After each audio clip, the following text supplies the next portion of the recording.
All right, we are at our budget briefing meeting for June 22nd, 2001.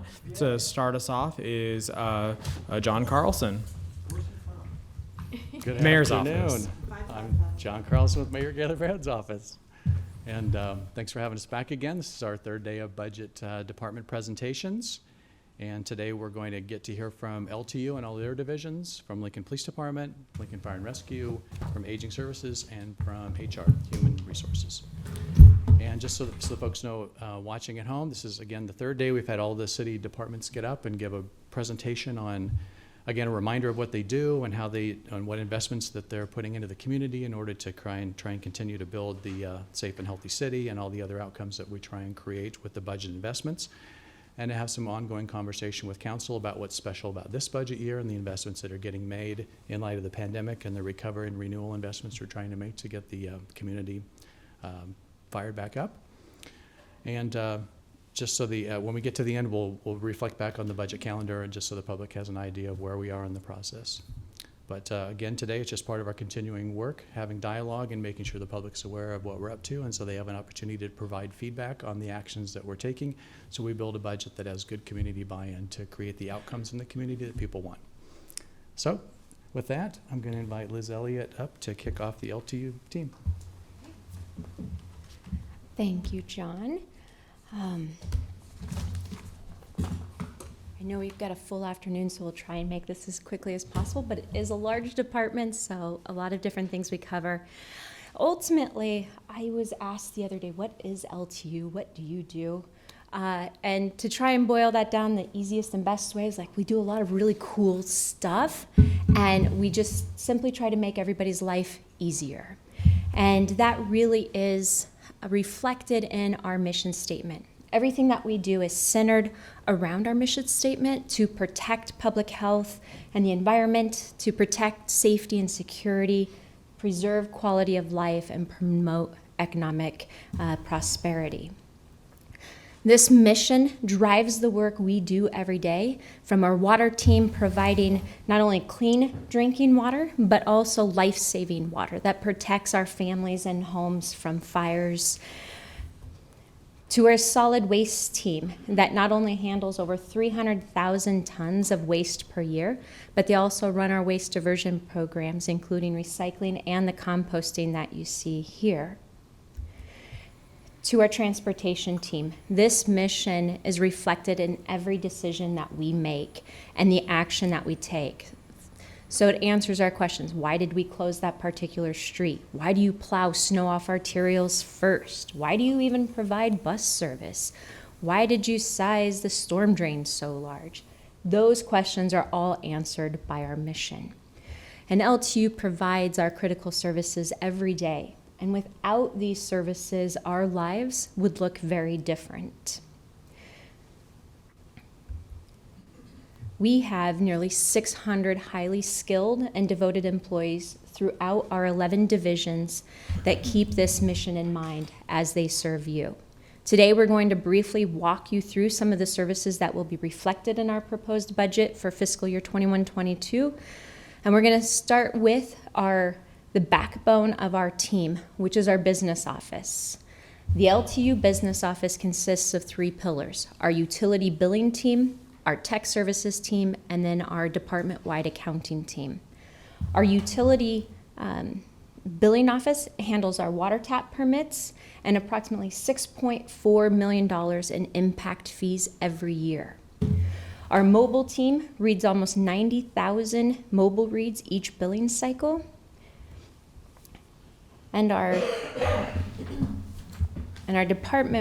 utility billing accounting team of 2 reviews and processes the 90,000 bills during each billing cycle. Our customer service team of 4 individuals handle an average of 53,000 calls a year and assist individuals and set up special reads for move-ins and move-outs. And then our accounting team handles the budget and help us get through days like this to make sure all of our numbers match and that our funds are in the right location. And they work with us throughout the year, making sure that we are working within our budget and are able to keep services running. You will see this year that our budget is not that much different from our current budget. As you see here, we are roughly right around $200 million, both the current fiscal year and the proposed fiscal year of 21-22. Our LTU operating funds, there's really no difference this next year. As you can see, 72% of our operating funds are from user fees, 15% state and federal, and 7% is general fund, while the 5% is our wheel tax. What we'll do this afternoon is we'll go through our budget, starting with utilities, then we'll go to transportation, and we'll wrap things up with StarTran. We have built-in question sessions at the end of each section, but if you want, feel free to interrupt and ask questions whenever you want. And so with that, I will toss it over to Donna, and she will walk us through the utilities section. All right, thank you, Liz, and good afternoon, council members. My name's Donna Garden. I'm the Assistant Director of Utilities for Lincoln Transportation Utilities. And I want to say utilities take a lot of pride and ownership in the fact that we have been resilient through a pandemic, and we're looking to the future. We serve almost 300,000 citizens, providing outstanding service to each and every one of those citizens every single day. We continue to invest in our future by expanding the capacity and performing treatment upgrades and other capital improvement projects that add to the public's quality of life. I'm going to start with Lincoln Water System. This is a picture of one of our 2 Ashland water treatment plants, and if you haven't been out there, we'd love to show you around anytime, so let us know. Operations are back to normal there after a very eventful year. We've had flood recovery, COVID protections, and projects, including a new chemical feed system, have kept our system safe and strong. But with clear memories of the flood in 2019, redundancy has become even more important to us. So a second source of water to Lincoln becomes more than a population growth or a drought resolution.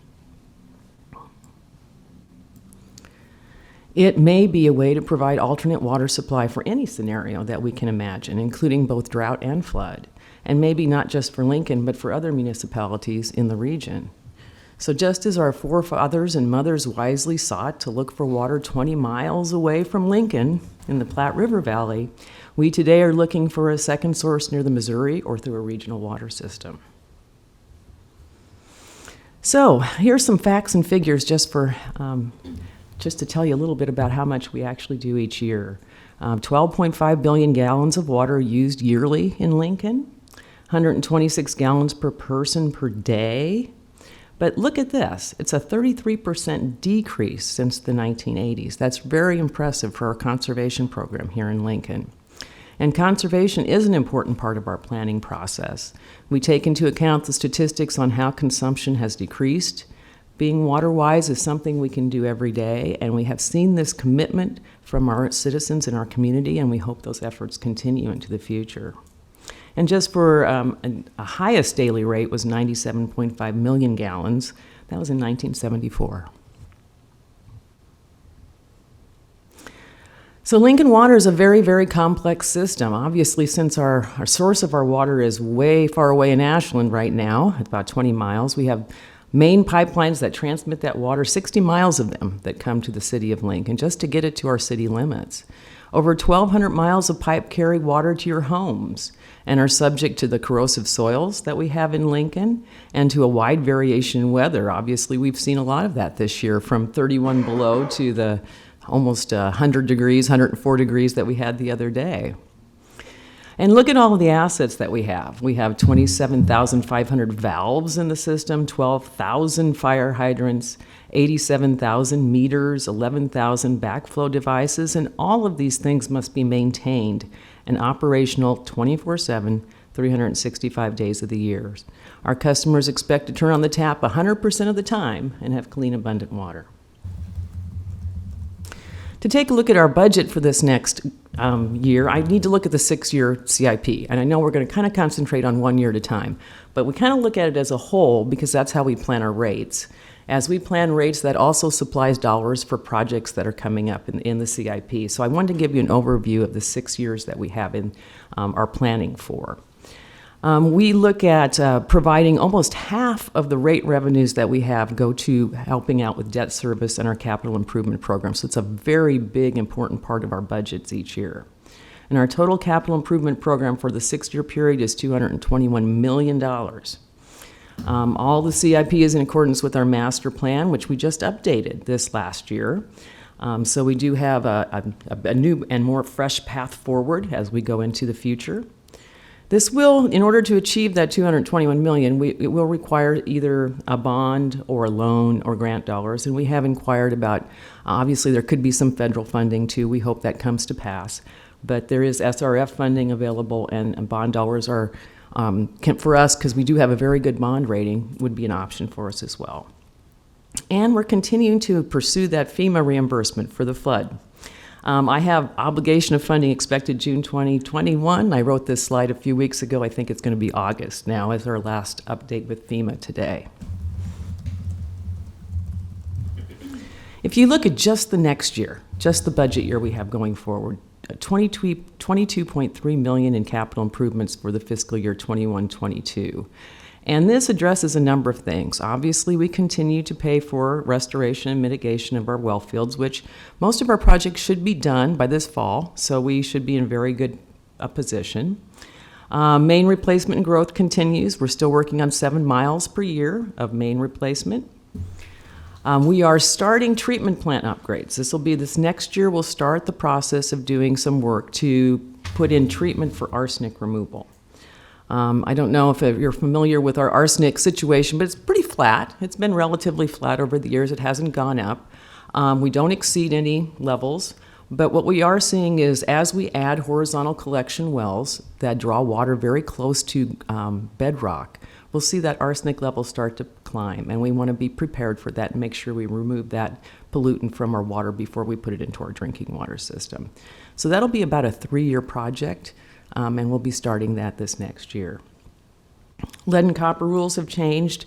Obviously, removing lead from our service lines in the system would help this situation dramatically, but we will have to spend some additional dollars in the next years to be able to monitor the situation with the lead and copper rule. And as our system grows, since water flows basically one way from our wells to the other end of the city for water, you have to make sure that water quality stays throughout the system, meaning we retain our chlorine levels, and we want to make sure that happens. We will be doing some studies, and there is some capital improvement dollars associated with that for that particular item. And of course, we continue to fund our second source fund, which we're trying to put some money away in order to continue for that to happen. We'll have another $1 million this year, and next year it will go to $2 million. And as with all of the revenue funds that we have, everything comes from rate revenues. Operating dollars, debt service, capital improvements, everything comes from rate revenues, and in the case of water, impact fees. We hope this year we will have some assistance from FEMA, and we've certainly had some insurance reimbursement already from FM Global for our damage to the well field in 2019. We maintain those strong bond ratings, and we hope to continue with that because that keeps our bond interest low. And what we're requesting for this budget with the rate increase is 6%. That is the same amount that we requested last year for the water system. 6%, and a monthly household cost increase would be $1.86 per month with a 6% rate increase. And if you look at that with regards to many other cities across the country, this is actually using the 2019 rates for everybody else except us. So you still see that this is a very good value in terms of what we're providing to the city of Lincoln with the clean water that we provide day in and day out. Let's look at wastewater. Besides providing drinking water, Lincoln's utilities also have facilities to recover resources from our water that goes down the drain. Lincoln has 2 water resource recovery facilities, and they do just that. They're no longer just treating wastewater, but they're also recovering energy, biogas or renewable natural gas, providing valuable nutrient-rich biosolids to local ag producers, and we promise to recover many other valuable resources like nitrogen and phosphorus in the future. But above all, these facilities protect public health and the environment. So if we take a look at the 6-year capital improvement program for our Lincoln wastewater system, again, about half of the rate revenues that we get go to our capital improvement program. That's approximately $18.5 million per year. That pays for debt and capital improvements. And we're looking at a 6-year capital improvement program of $107 million. All of these projects are also in accordance with the master plan, and we might need to have a bond or loan to, or grant dollars to achieve this program. In the next year in particular, $19.9 million will be spent in capital improvements. We're going to start increasing the capacity of Teresa Street. We finally hit that point where Teresa Street needs to be expanded. And we'll be starting to put in the third train out at Teresa Street, which is basically our largest wastewater facility, and it treats a large portion of Lincoln. The newest portion of Lincoln in the Stevens Creek area is going to the northeast plant, but this one is the one that treats most of the other areas around town.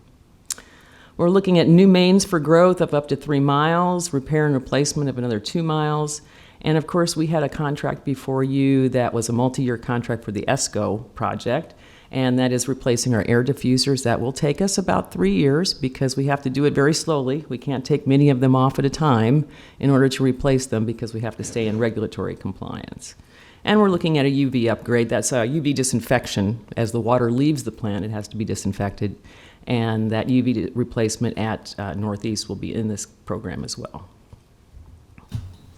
Same thing with wastewater. All operating capital improvements come from rate revenues, and now we have biogas revenues, and we also have biosolids revenues, and if applicable, impact fees. That's where all of our dollars come from. We do not take any general funds for any of the enterprise funds here, water, wastewater, or solid waste. We try to maintain our bond rating with our debt service coverage and our cash on hand, and so wastewater is asking for a 4% rate increase, again, the same as it was last year. Monthly household cost increase of $1.07 per month. And if you look at, again, a competitive on wastewater, we're very competitive with other municipalities around the country. Lincoln being on the bottom of this little chart that I have here. So very, very fair. And actually with some of the other revenues we're seeing come into wastewater, that helps a lot to keep us competitive. Let's talk about solid waste. Like water and wastewater, there's another utility whose materials must keep moving all the time, and that's solid waste. Without the smooth operation of our system, from the privately owned refuse and recycling haulers to the disposal of refuse under strict regulatory guidelines, unwanted materials would quickly overrun us. We also look for opportunities to divert some of that material to eliminate the need to use more natural resources and space in the landfill. Our community is passionate about this.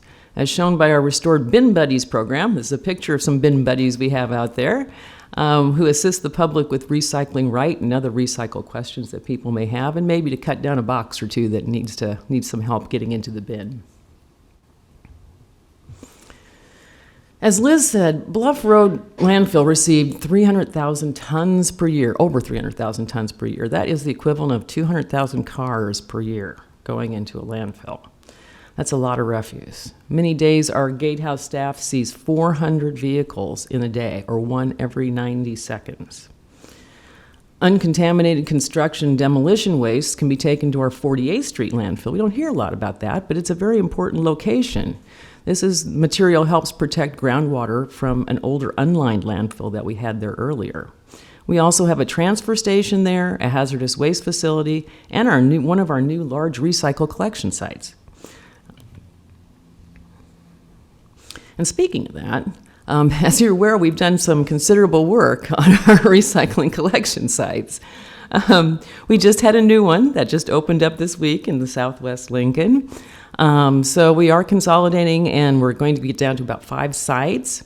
For years, the city operated 19 sites in the city limits, and they had all manner of bin sizes, requiring specialized trucks to transport each type of bin. At that time, the city did not own the bins, and in an effort to make that service more efficient, we decided to systematically purchase the bins for the sites. Excuse me here. And reduce the number of sites, but improving the quality and size of the collection site, including surveillance on each of them. And that reduced illegal dumping. And we're seeing some really good benefits from those. And I think we've, in fact, I was out with the bin buddies the other day at Seacrest and had some nice compliments about that site coming to fruition. Southwest side is not quite complete yet, so if you do hear any comments about it, it'll be complete very soon, but it is open for business. In the solid waste area, our total capital improvement program for the 6-year period is smaller than water and wastewater at $67 million. But we have a number of things in the next year, $3.4 million, including we hope to have our leachate system connected to the sanitary sewer. This is a big improvement and an efficiency saving for us because right now we have to it's pumped into a retainer, it's pumped out into a truck, and the truck takes it to our wastewater facilities. So this way we would have leachate connected to the sanitary sewer and would save us a tremendous amount in terms of operating costs and efficiency. We're also looking at that 5th site for recycle collection along with the southwest site I just mentioned. We have the northwest site on 48th Street, Seacrest, and the central site was just expanded just recently too. But we're looking for that 5th site, which would be in the western part of Lincoln, and that will be something will be part of our next program. We may need a revenue bond, may be needed for the next liner that we put in, but I do want to say that we are putting in a liner right now, so if you want to come out and see what that actually looks like, we'd be happy to have you out there too, so please just let me know. This is the one area where we're asking for a modification or an additional FTE for our budget, which would be different than what we had last year. We're requesting one FTE, landfill operator 1, and what we would like to do with this in terms of where this person actually fits in our organization is that we have been using temporary resources for a long time. That we contract them from a group called Just Staffing, Inc., and they provide service to clear illegally dumped materials, going to our recycle sites, monitoring and maintaining our recycle collection sites. This is work utilizing city vehicles, following our standard operating procedures, and they have minimal supervision in the field. So this is a responsible site. It's a public-facing site and someone that interacts frequently with the public. And the work of this individual reflects the operation of our sites and is under scrutiny every day. We feel that this should not be filled by a temporary contracted employee, and the addition of this employee would reduce our contracted annual costs by about $40,000 a year. And based on increased volumes and revenues at Bluff Road Landfill, no rate increase will be needed to support this modification.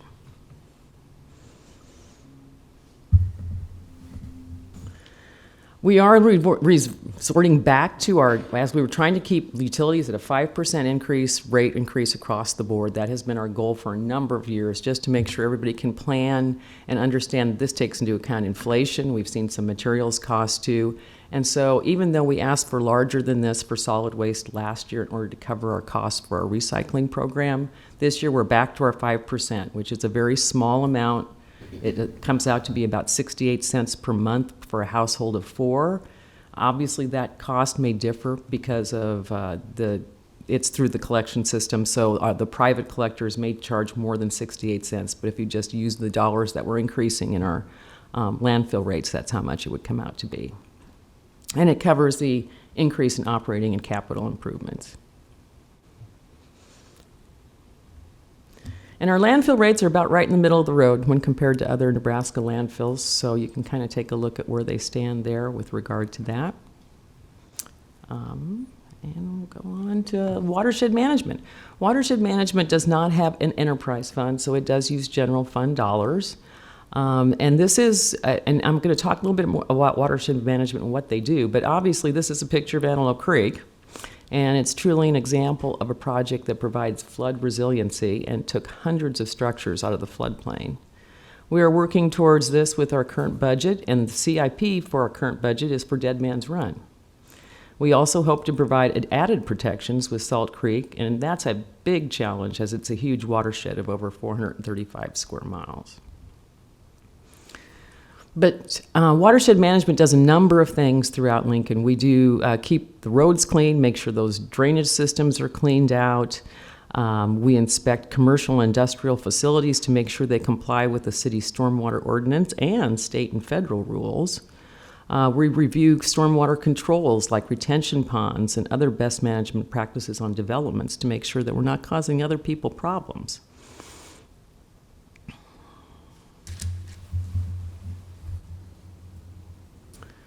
And we monitor local water quality in all of the streams around to make sure that we don't have an issue with somebody discharging something they shouldn't be, or any illicit discharges that could be contamination or an environmental problem.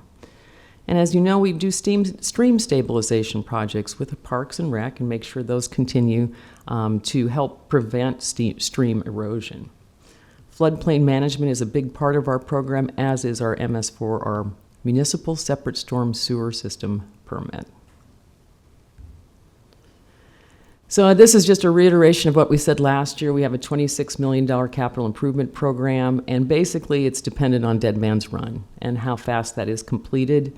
We may need another general obligation bond for other projects down the road, but we're focusing on Dead Man's Run for right now, so there's not a general obligation bond plan for next year.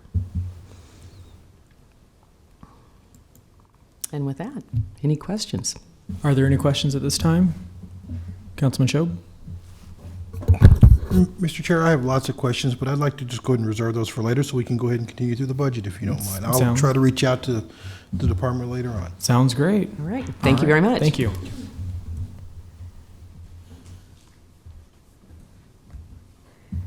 All right. I'm going to take you through the transportation side of the budget. And basically, transportation is the efficient movement of people and goods through an effective, robust transportation system. It's the cornerstone of a city's quality of life and economic prosperity. Lincoln Transportation Utilities team has 5 divisions. Each one does its individual and collective part to ensure and enhance the integrity of the city's infrastructure.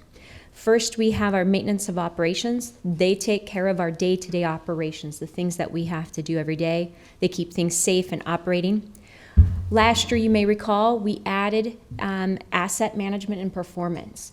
This was one where I found that we have a lot of data, but we weren't necessarily using it to the highest degree that we could to make those data-driven decisions. So we stood up this group in a formalized way, and they keep our inventory of all of our system, they monitor the condition of our system, and they do all of the programming and planning on how to best maintain all of that.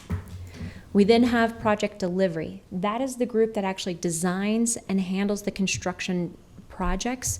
They handle all of the transportation project management, but they also handle some of the utilities projects as well. We have our right-of-way group. This group controls the operations within the city's right-of-way. They manage private construction activities within the right-of-way, and they work closer with those private development groups. And then finally, we have our traffic engineering. This is the group that maintains and operates our traffic signals. They monitor our traffic operations. They work with schools to enhance safety there, and they keep our signage and pavement markings in good shape. As many of you know, you realize that this is an extensive and complex infrastructure system that we do have here in this city. Just kind of a reminder more than anything, and for the public tuning in here, we do have over 1,500 miles of sidewalk. We have enough sidewalk to walk from here to San Francisco. We also have 3,000 lane miles of streets and roadways. If you think about it, that's enough to get to Times Square and back. And we have 149 bridge structures.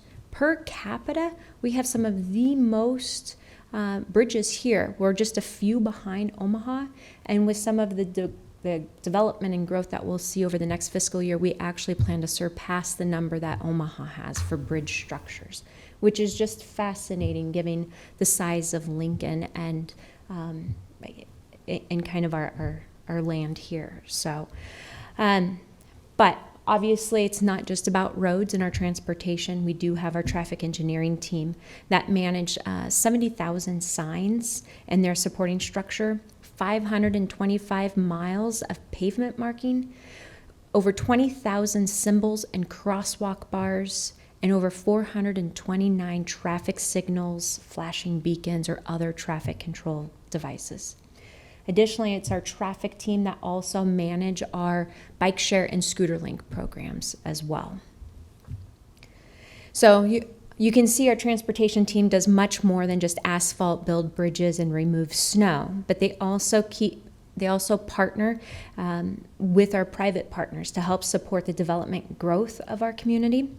Our operations personnel also review and permit over 500 activities that occur in our right-of-way.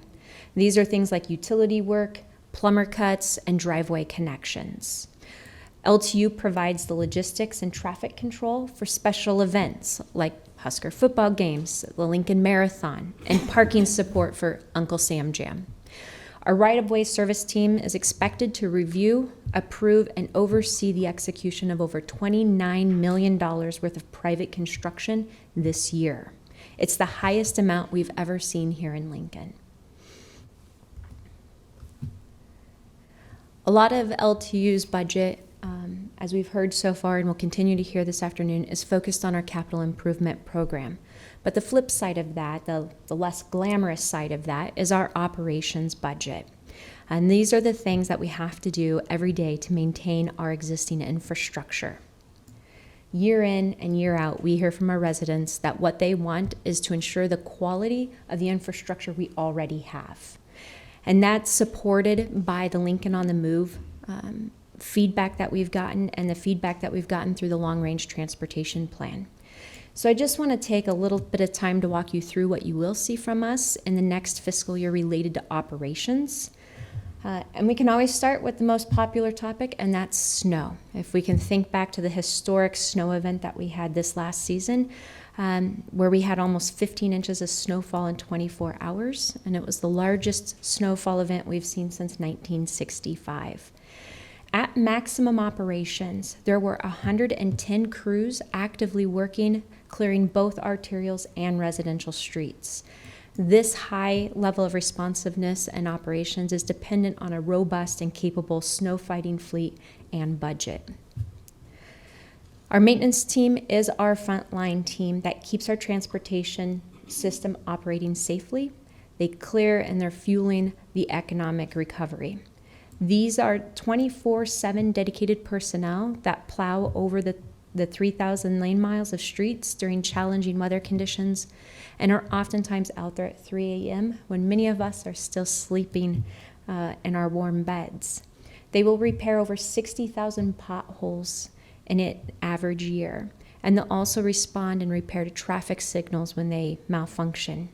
So keeping our fleet of vehicles and equipment operating keeps our whole system operating and is dependent on that. So what you will see in this year's maintenance operation fleet investments is that we will be investing in our heavy equipment. I'm happy to say that we have already put in our purchase orders for our super combo snow trucks.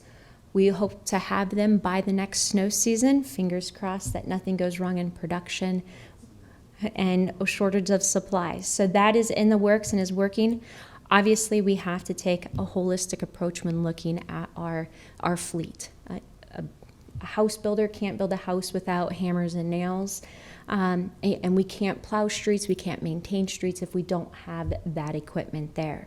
So with the help of the recently approved COPS funding, we are purchasing those snow trucks.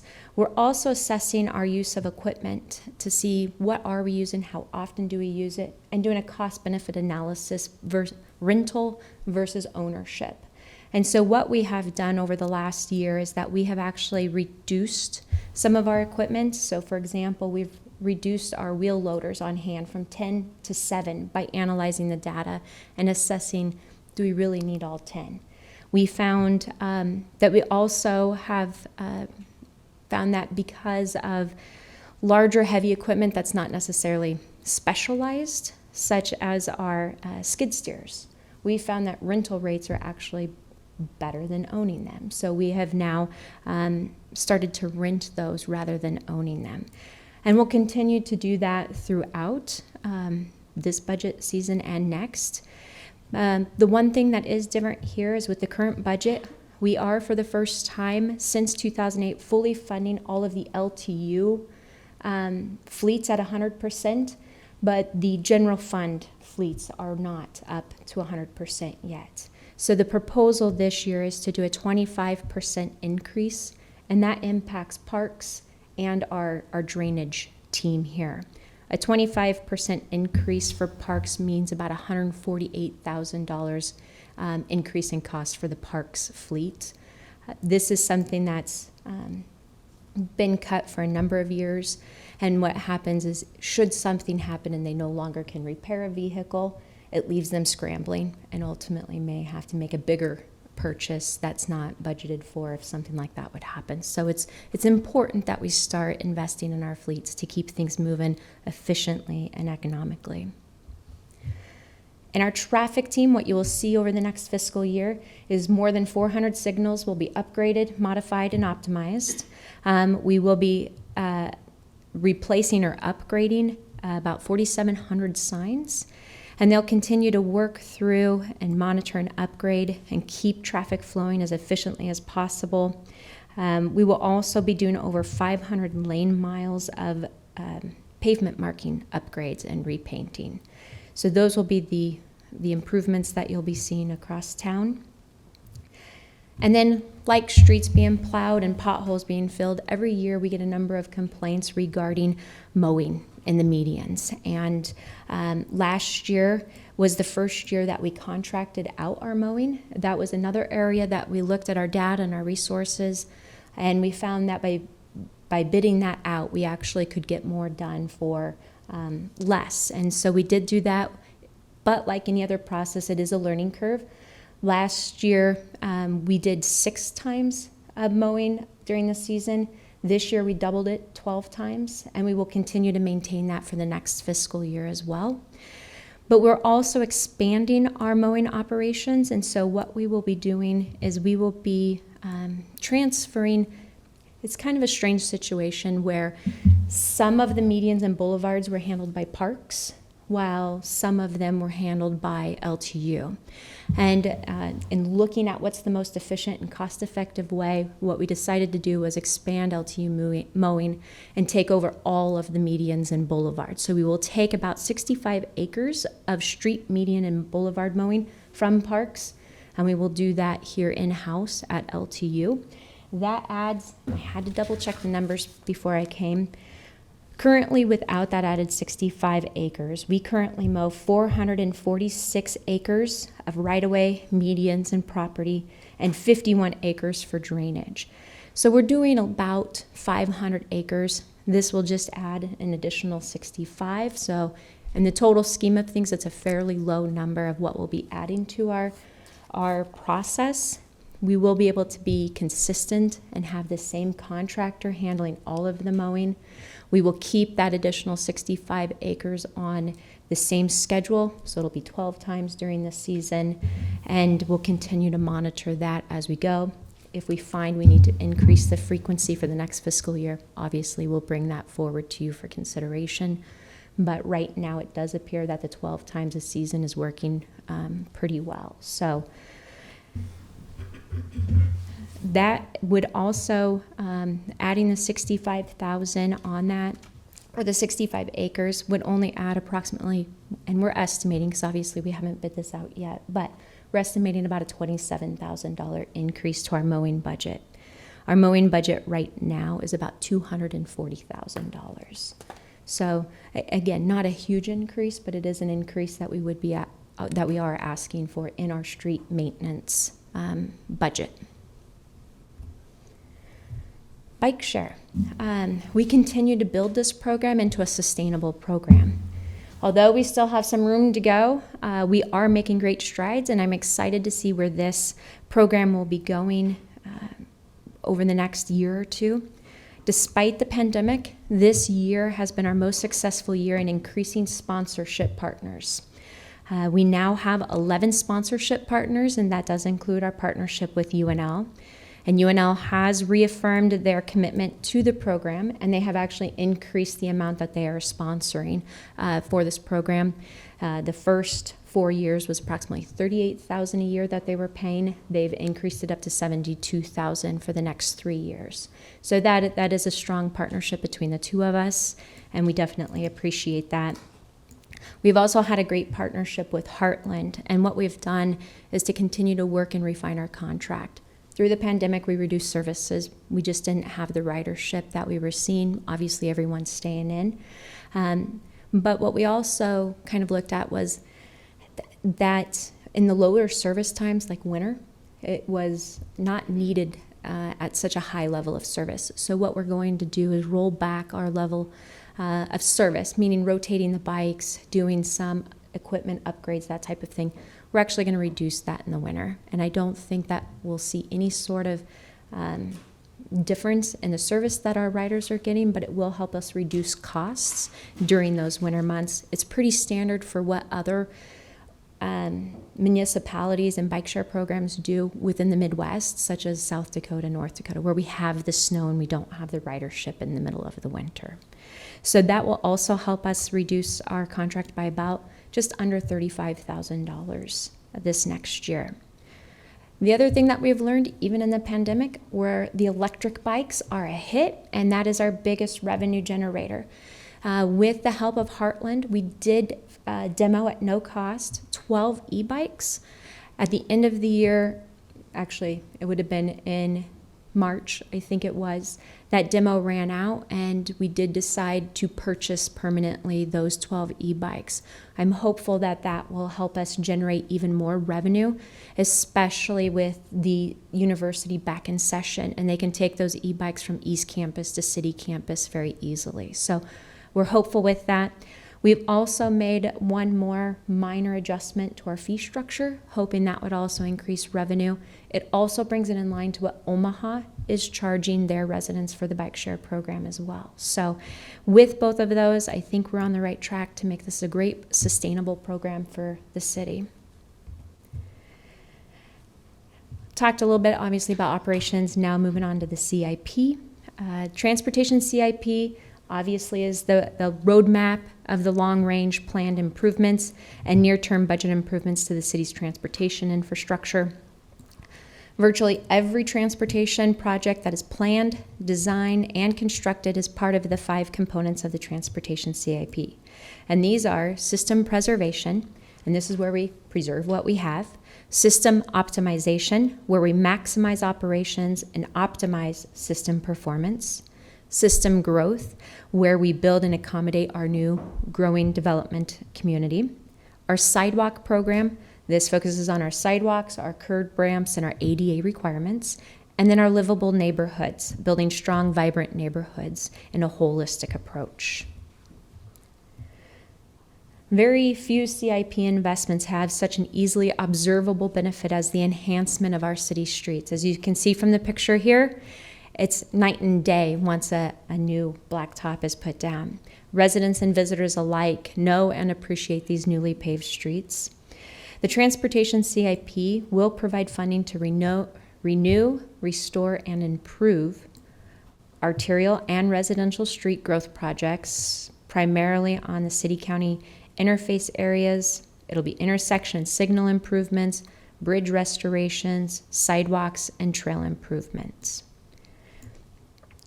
Now, we want to point out that within our $60.5 million budget, $12.9 million is the Lincoln on the Move funding, and $15 million is the new highway allocation bond. So that's also built into this next fiscal year funding.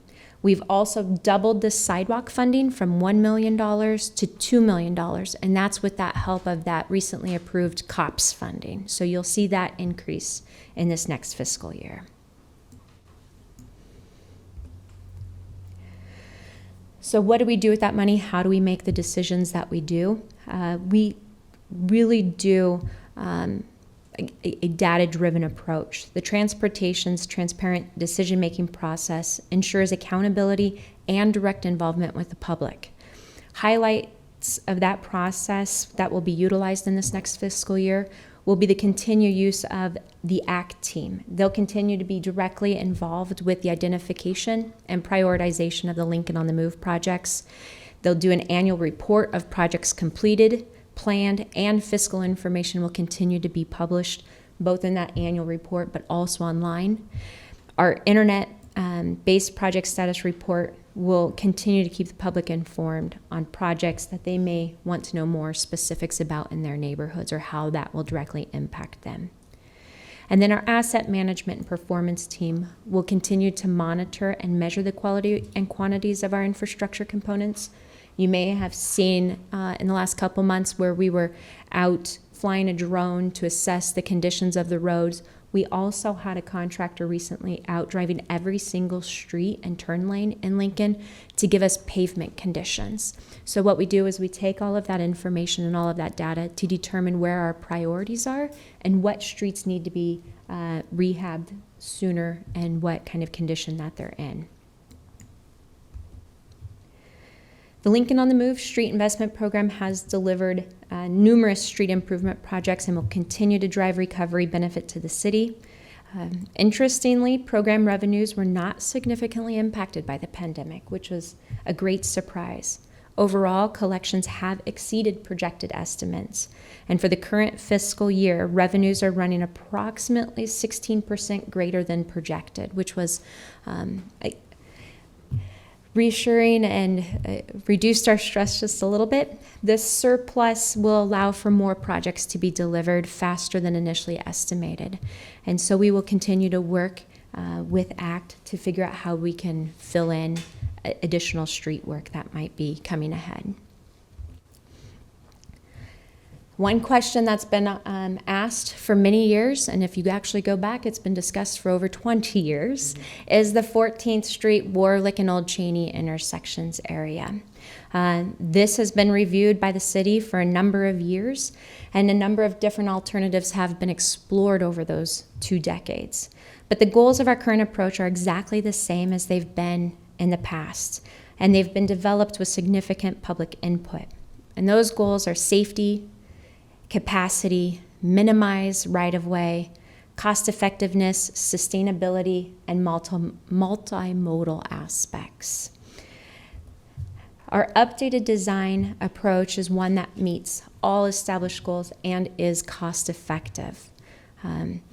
We can design, build, and afford this updated design because it's simpler, yet still enhances safety and increases capacity. It enhances various modes of transportation for pedestrians and bicyclists, and it is more standardized with traditional signalized intersection approach that residents and visitors to Lincoln will be very familiar with. The updated design is fiscally responsible and economically deliverable. We estimate that the total project costs, which include things such as design, right-of-way, utilities relocation, and construction, will be approximately $26.4 million. This is approximately $18 million less than the previously designed elevated roundabout. To fully pay for the project, we currently have $11.5 million of funding allocated for this project, with an additional $14.5 million of funding to be programmed from anticipated revenue sources, which will be the highway allocation bonds, the street improvement vehicle tax, and impact fees. We do anticipate initiating detailed project design this fall and expect to have construction completed the end of 2025. The other difference that you will see in our proposed budget is a change to our traffic sign worker. Right now, we contract out what we call our the crosswalk bars. And as you see on this picture, it's those lines as we go across the street. We want to maximize public safety with a cost-effective approach to street pavement marking replacements.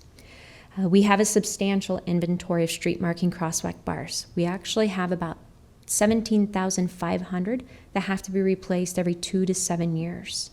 And much of our replacement is delivered through an annual contract of about $500,000 a year. With that, they're only able to do about 900 crosswalk bars a year. And we know, as we look at this, we know what our needs are, and we think that we can do better than this. There's not many contractors out there that do this, and so we're kind of limited in the competition for the bids on this. And so what we think is the better solution is to add enhanced value and capability by self-performing these services and bringing them in-house. We believe that by bringing them in-house, we can not only be more cost-effective, but we can actually get more done. One FTE traffic sign worker's annual cost will be about $185,000 and $185,376. That includes labor, materials, and a vehicle. We estimate that the unit price of work will be reduced, and we believe that we can go from 900 bars a year up to 2,700 bars a year, which will actually get a lot more of our needs met.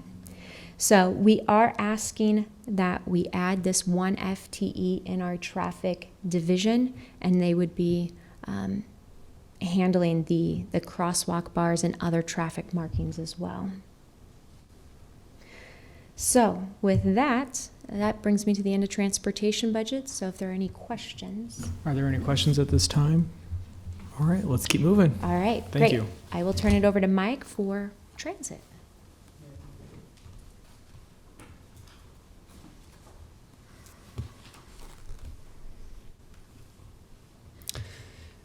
In watching that before and after of the streets, it reminded me of the Pixar movie Cars. So for those of you who have seen that. Mike Davis, Transit Manager of StarTran, and StarTran really is working to restore ridership numbers to pre-pandemic levels, and we're doing that through improving the quality of our services, marketing, and continuing fare-free on most of our services for a limited amount of time. And we're doing that through the Transit Development Plan that we do every 5 to 7 years. We'll be doing a new Transit Development Plan that we're starting this summer, and will continue on in through the fall.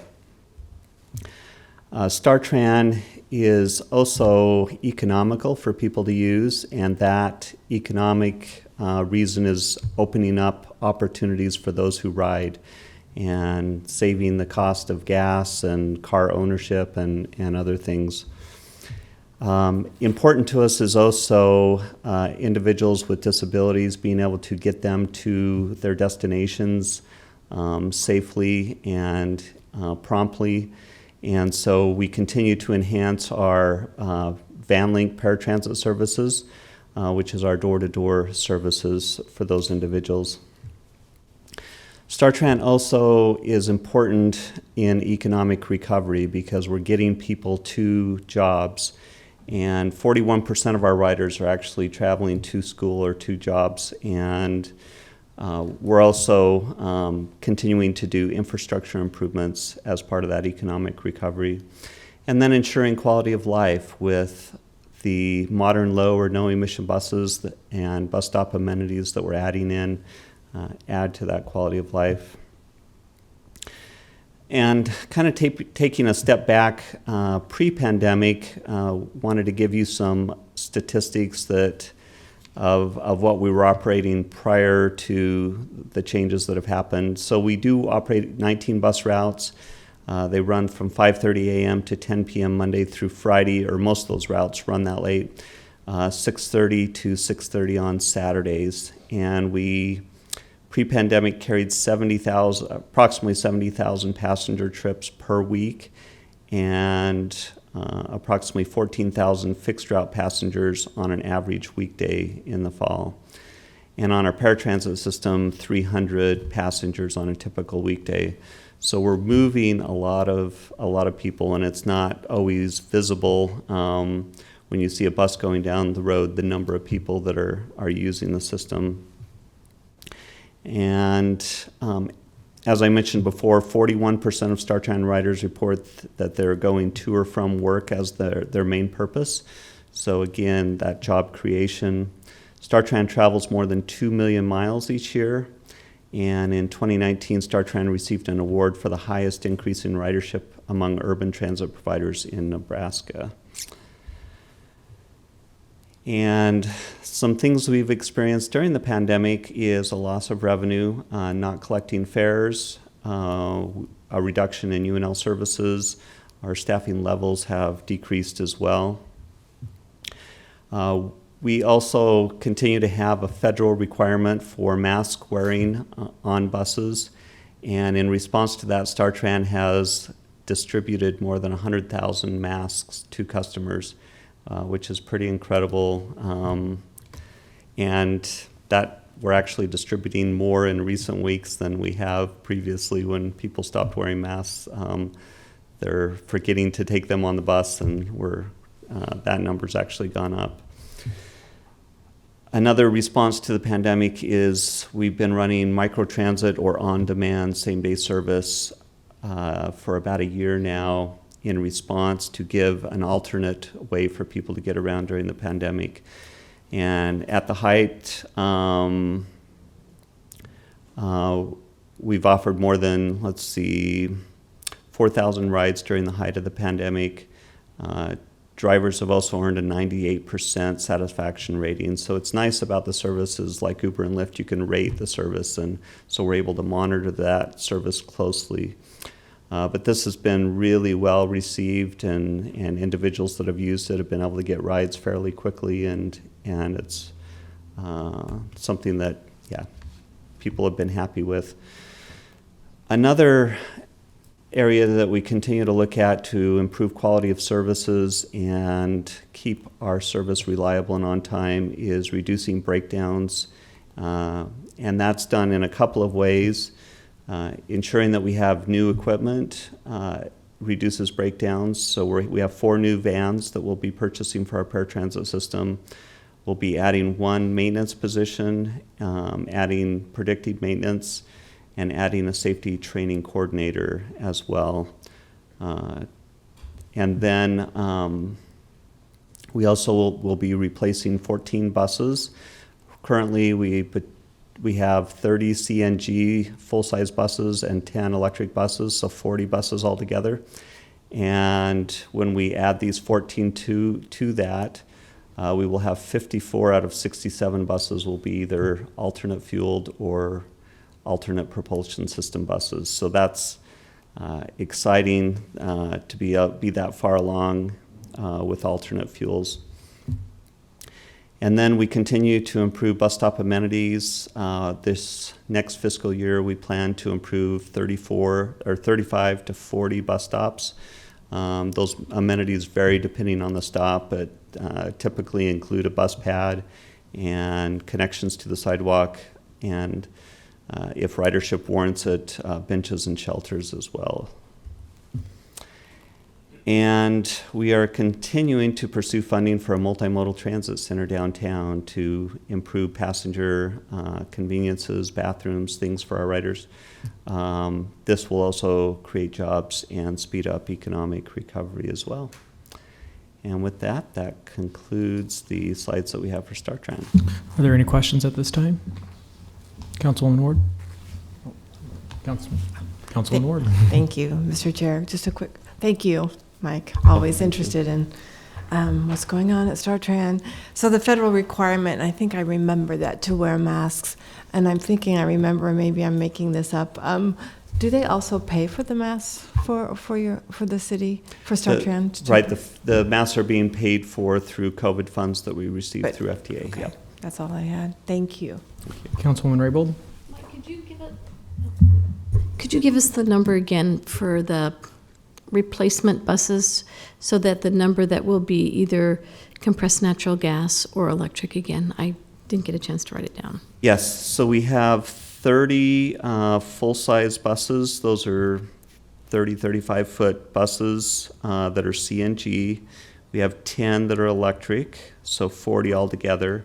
Mm-hmm. And then we will be adding 14 CNG/electric buses to that number to get us to 54, and our total fleet is 67. So we're really not too many years away from being 100% alternate fueled.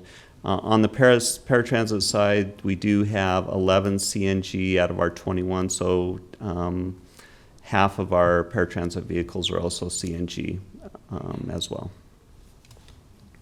Any other questions at this time? Councilman Shob? Quick comment, I have noticed some of the amenity replacements are going on. Thank you very much. Great. More, please.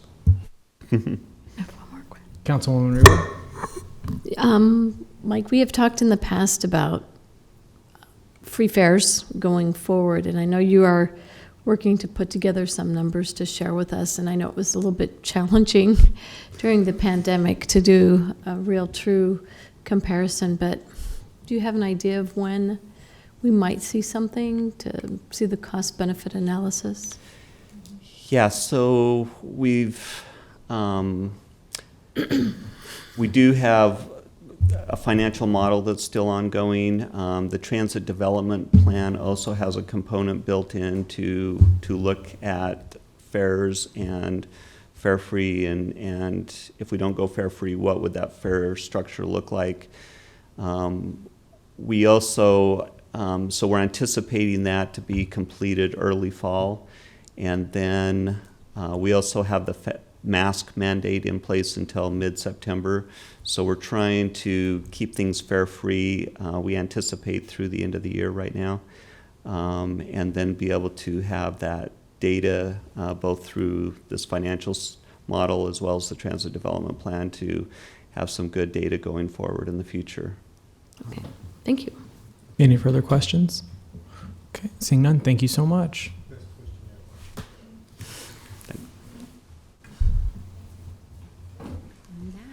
Covers LTU. So if there's any questions in general, or obviously always reach out and we would be happy to provide any additional information that would be helpful. So thank you. Thank you so much.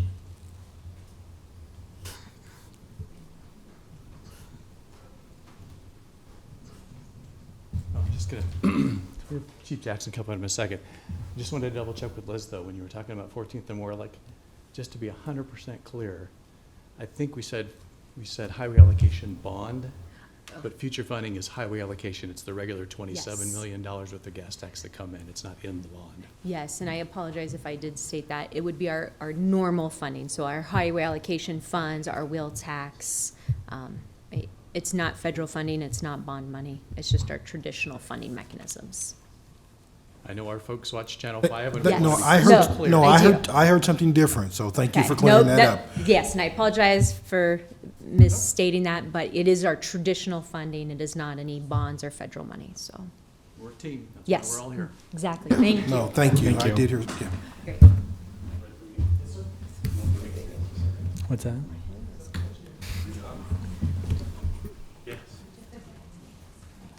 Good afternoon. Good afternoon, Chief Jackson.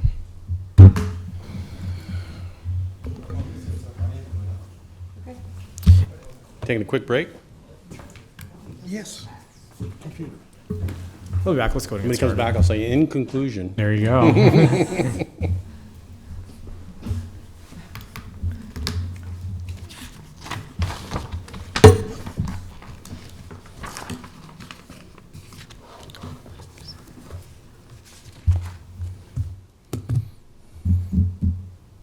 Day's going well.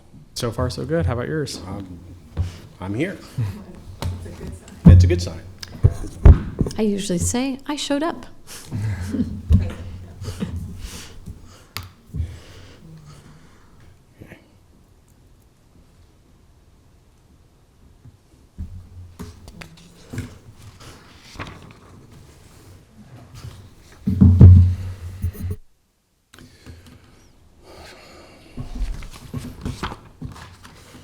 You got my memo that all difficult questions have to be submitted 90 days in advance.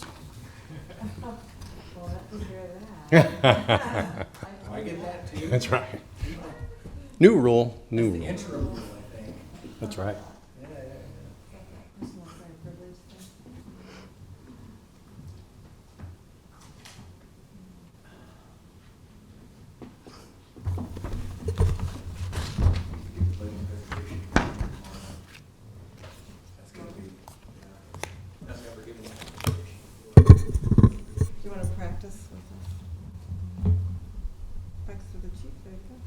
Francis, that's right.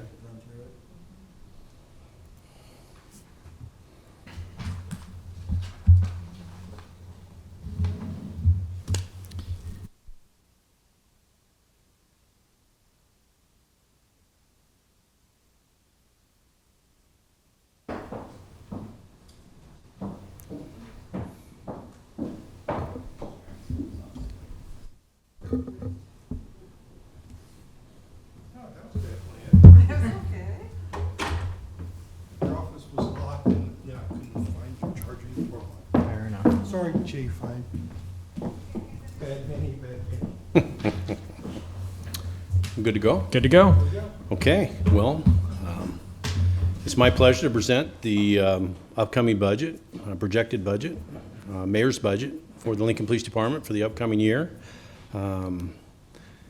Certainly, our staff, all 500 members of the Lincoln Police Department operate under any number of rules and regulations, whether that's federal, state, local, general orders, SOPs, other operating procedures. And when in doubt, we defer to our mission statement, which is certainly we, the members of the Lincoln Police Department, working with all people, are committed to providing quality services that promote a safe and secure community. The values are outlined there. I think it is a teaching point we have with all of our staff, that these are the guiding principles for which we operate. This is what our general orders are built on and maintained for. It assists us in providing the quality of services that we're able to provide. So we have a number of data performance measures that basically outline and inform us on the work that we do. And the work somewhat defines the budget that we need. And so what were once considered LinkStat criteria we look at as performance measures. One is violent crime, that we seek to maintain our crime rate below 25% of the national average of those communities that are within plus or minus 50,000 of our residents. We don't have the numbers for 2020. Those are national numbers, and we get them when they're published, and we're expecting those to come out approximately in September. So we will know more about the national trend. Our trend was up, and I have another slide that will dictate that. So if you have questions of this, when we get to that slide, that might be the more appropriate time to ask those questions. Our dispatch calls, you may often hear, we strive to, from the time the call's received by our dispatchers, but by the time we're knocking on the door on our most prioritized calls, within 80% of the time within 10 minutes. And we've been able to achieve that. Certainly in the last few years, we were challenging that number a few years ago, but we've done some redistricting, and we've found some opportunities to expand some of our facilities to assist us in being more responsive and being able to get there on calls for service quicker. We do a quality service audit. That quality service audit goes to people who received citations for criminal violations, drivers of automobile accidents, and victims of crime.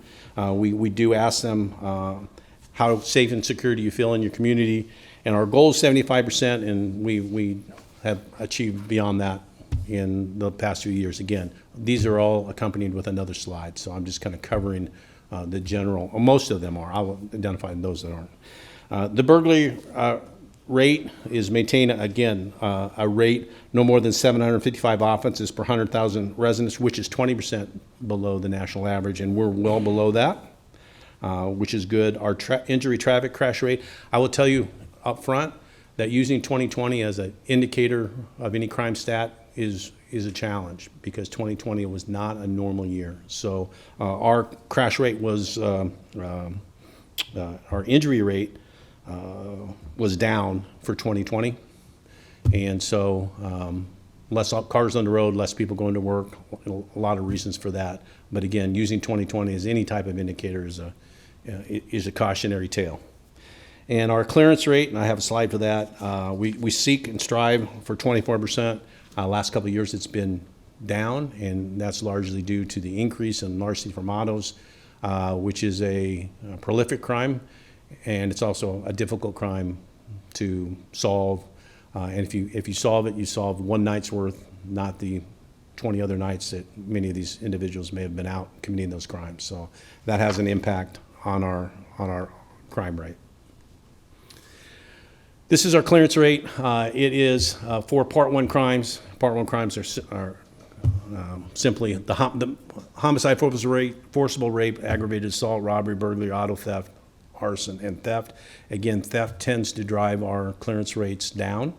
We have a fairly good clearance rate on the most serious crimes.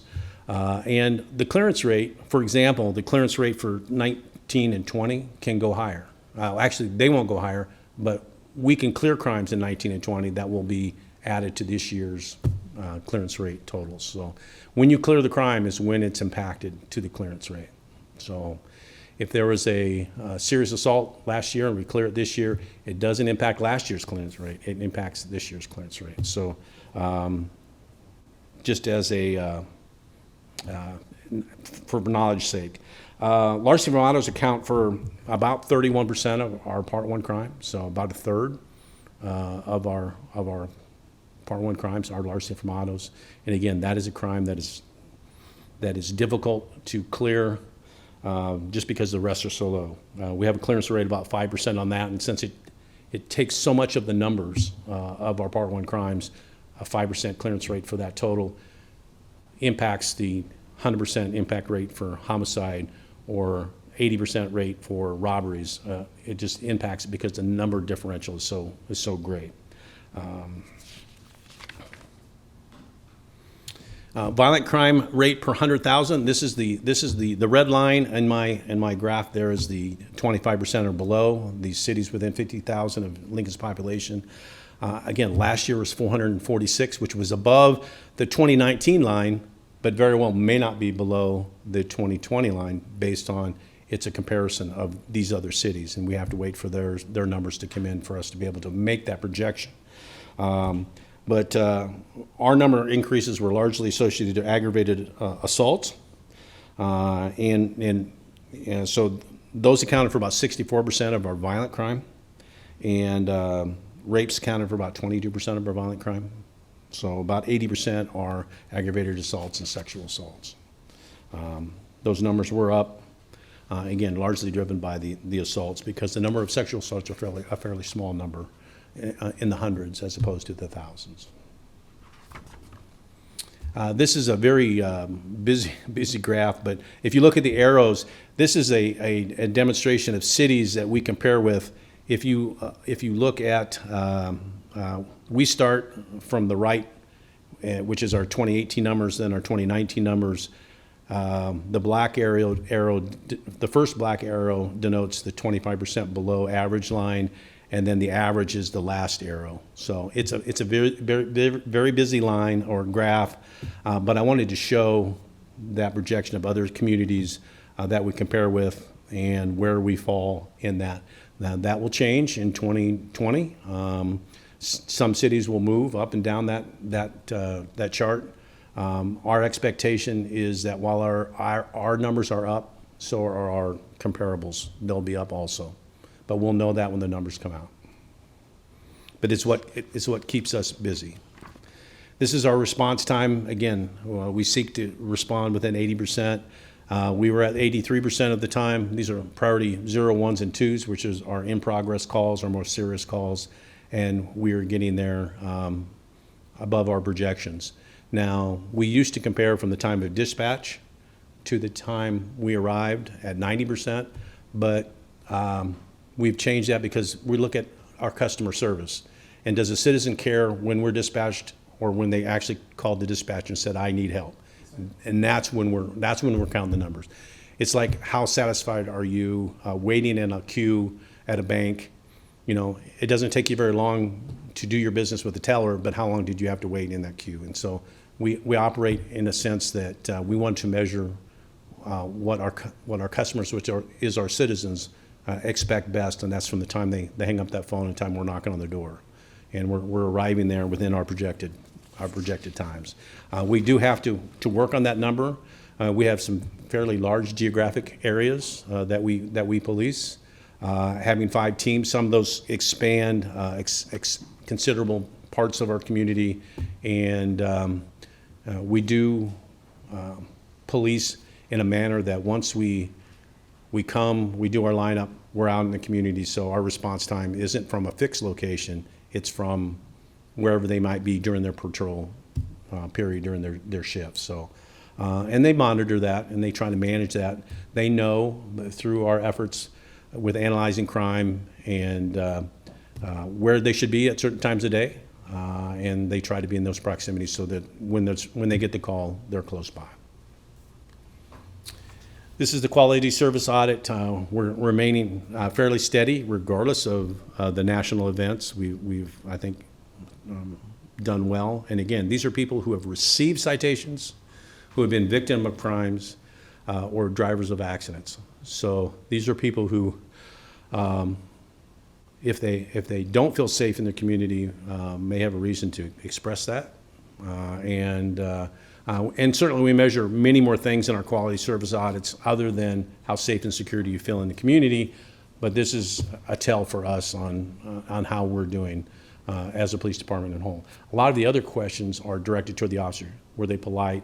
Did they introduce themselves? Did they follow up as promised? Those are individual. This is more, how are we doing as an agency? So we use this as an opportunity to track, guide, and know that we're fulfilling the mission that we promised and the people expect. Mental health. Our numbers continue to rise on mental health. So we were assisted in 2021 budget with a dedicated, we added a dedicated mental health coordinator to assist in our mental health efforts, as well as some additional dollars in our budget to assist with some of our mental health efforts, whether it be response by outside agencies, the REAL program, whether it be training, whether it be other support mechanisms. We were a benefactor of that.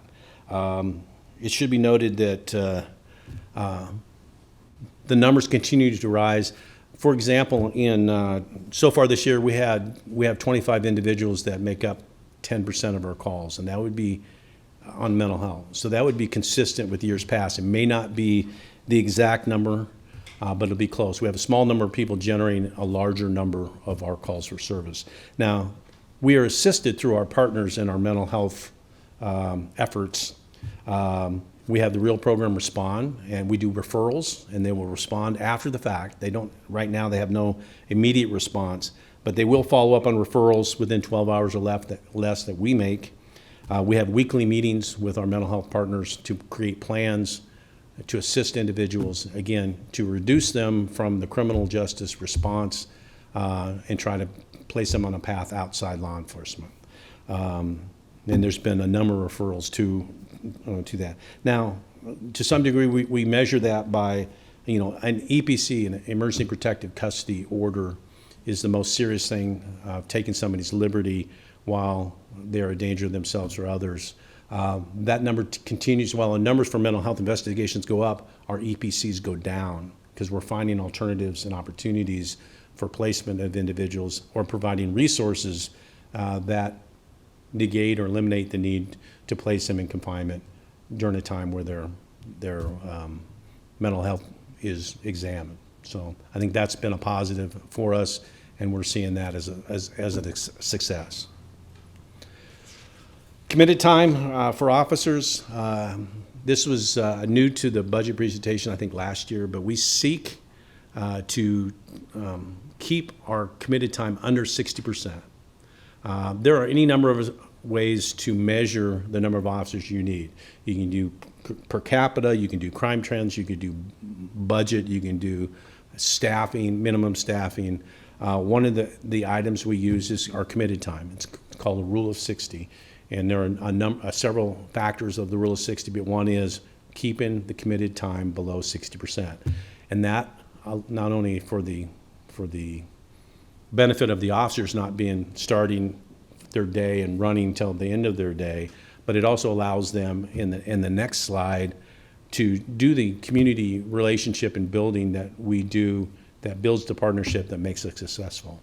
Our ability to stop out and talk to community groups, neighborhood associations, businesses, people on the street enables us to build relationships that then become favorable in the future for us when we need support and assistance in clearing crimes. It creates willingness to be a witness, to provide us information, and we find it imperative in a community policing environment to have the trust and partnership with the community, and it's that 40% of time that allows us to do that. And so we manage and watch that very closely, and last year we were slightly below that. In 2019 we're above it. Last year we were slightly below it, but again, 2020, I don't use 2020 as a real identifier, it was that a true indicator of that, gee, our officers had plenty of time, and I would say they didn't. But it is a factor we look at, and 2021 will be a more clear representation of where we're at on committed time.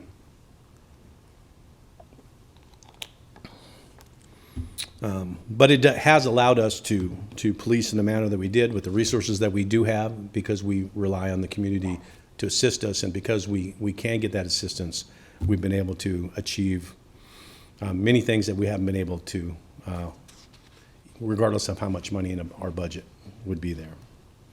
Our communication center, I will tell you, one of the factors this year is an additional dispatcher.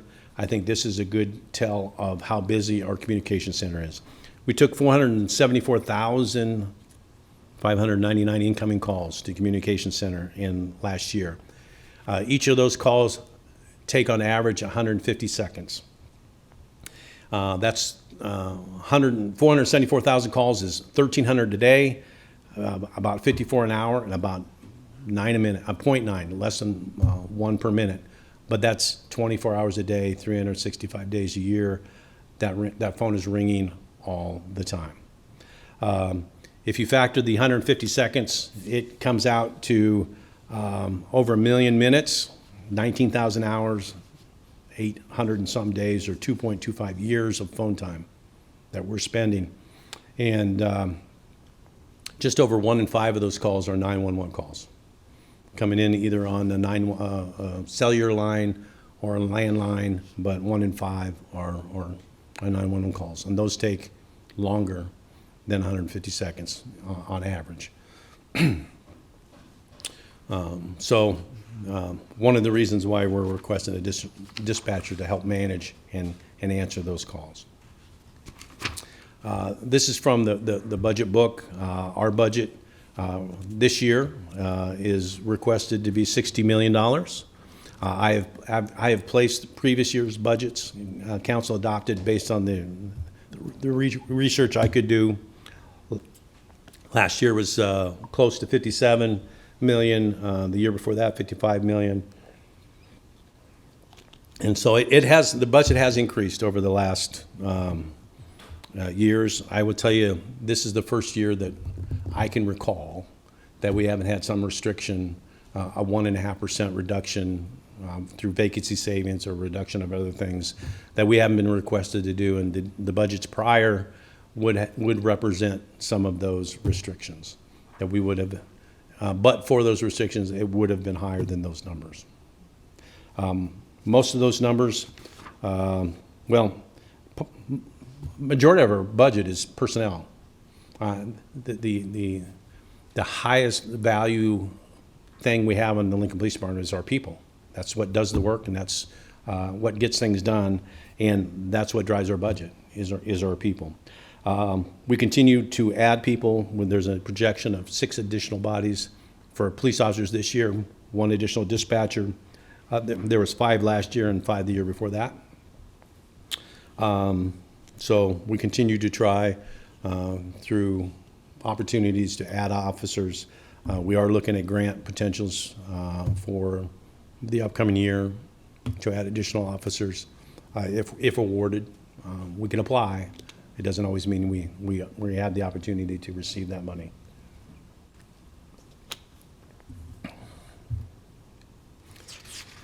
So the most significant changes, again, for this upcoming budget is increases due to personnel services, factored cost of living, return of positions lost to vacancy savings. We had a number of vacancies that were held out last year that wouldn't have been represented in the budget last year that we've been allowed to reintroduce into this budget. So those are important positions, and we seek not to lose those positions.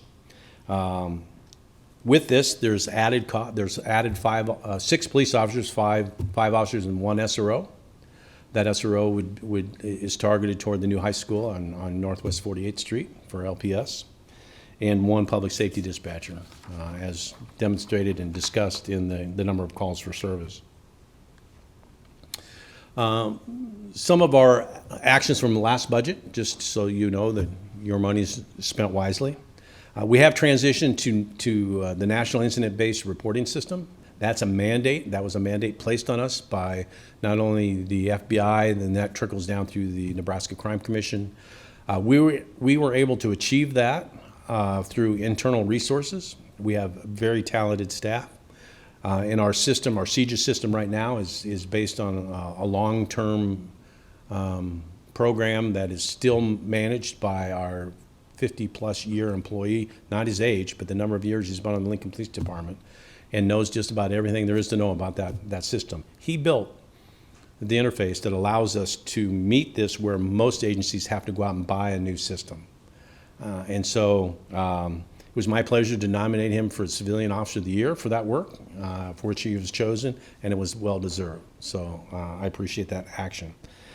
So we're committed to reflecting the diverse community that we serve, and so we added a position, not added, reallocated. We took a position that would have been otherwise assigned and reallocated that to recruitment and hiring to focus on finding the quantity and quality of individuals that we seek to serve our community and our citizens. We continue to follow a path of hybrid, even in our marked units, hybrid vehicles. Yay. And we now have our new fleet maintenance facilities now open on 100 Oak Creek Drive. Great success by our fleet manager, Pat Winslow, kind of championing that along through the process. We seek to purchase, and in the process of purchasing, a joint Northeast team and communication center, and that progresses well. And again, we do this while we continue to protect the health and well-being of our staff and provide quality service to community, which in 2020 was somewhat of a challenge. So beyond 2021, our overall job and mission is we need to acclimate and make successful our new chief of police, whoever that may be chosen. Our job is to make that person successful, and by doing so, we make our community successful. And so that is one of our primary goals. Not a budgetary issue. That's our responsibility, and we are challenged to make that happen. But we are in a process of updating our records management system. That's the same system I discussed. That is part of a larger plan. I think you're well versed on that. But that is a continued effort that we will continue. It's a multi-year project. The computer-aided dispatch, for which was approved use of the quarter-cent sales tax, is in progress and is targeted to be completed in October of this year. So we'll be excited to do that. And we hope to remodel, when purchased, remodel the facility on the northeast part of town to house not only our northeast team, but our primary dispatch communication center. And again, our goal and our problem, as is many of the agencies across the country, is attracting and retaining the best people we can to serve our community. So we'll continue to seek those who wish to work for the Lincoln Police Department and serve our community, and not just for a year, not just for 5 years, but through a career, which was what makes our best officers. Those that have been here, know our community, and know our people, and which makes us very successful, and them very successful. So to summarize all this, and then answer any questions you may have, our outline and our goals is to ensure the public safety, health, and quality of life, We do that by deploying our resources strategically. We use data-driven approaches to our responses, so we know where to be and we know what to be concerned with. We build, maintain positive relationships whenever we can, and that's an expectation from the top down. It's expected of me, and it's expected of the new officers that'll be walking in July, is to build those relationships. We hope to assist to build a more equitable, inclusive, and resilient city. We do that by, again, reflecting the community we serve, and we're doing that by trying to improve, enhance our recruitment, hiring, and promotional efforts.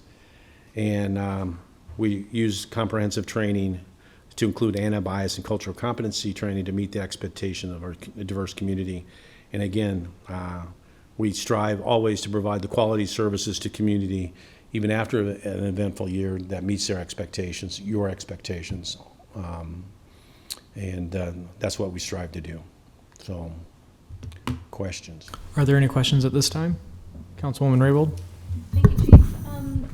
Could you tell us a little bit, I'm trying to find where the training budget falls in some of the pie charts or grants, or, where does that fall? Does it fall under personnel services? I know that was, one thing the community has signaled that they'd like to see our officers have the training that they need on de-escalation. Sure. Well, we do provide, we certainly have a training budget. That budget is distributed amongst the various units to enhance and enable those to obtain the training necessary. Certainly, we provide a lot of our internal training. The state is up the training through LB 51 of officers across the state from 22 to 28. We mandate 40. So a lot of that training we provide in-house by in-house experts that we can reduce the training to have to send everybody to a training by sending people to get trained so that they can return and train. But where it falls in the budget, we'll wait for the computer to pull up. Well, when we do it ourselves, if it's something that we have somebody to be able to train, it would be our personnel costs. But if we're sending someone to outside training, it's in the expenditures. And that would be, it's $60,000 is what we have budgeted for our year. My computer's not coming up right now. It's been connecting and disconnecting the whole time. But it's about $60,000 is what we do for our budget. We have some things that are mandatory, like we have to have our DT trade, our defensive tactic people recertified every 2 years, I believe it is. Our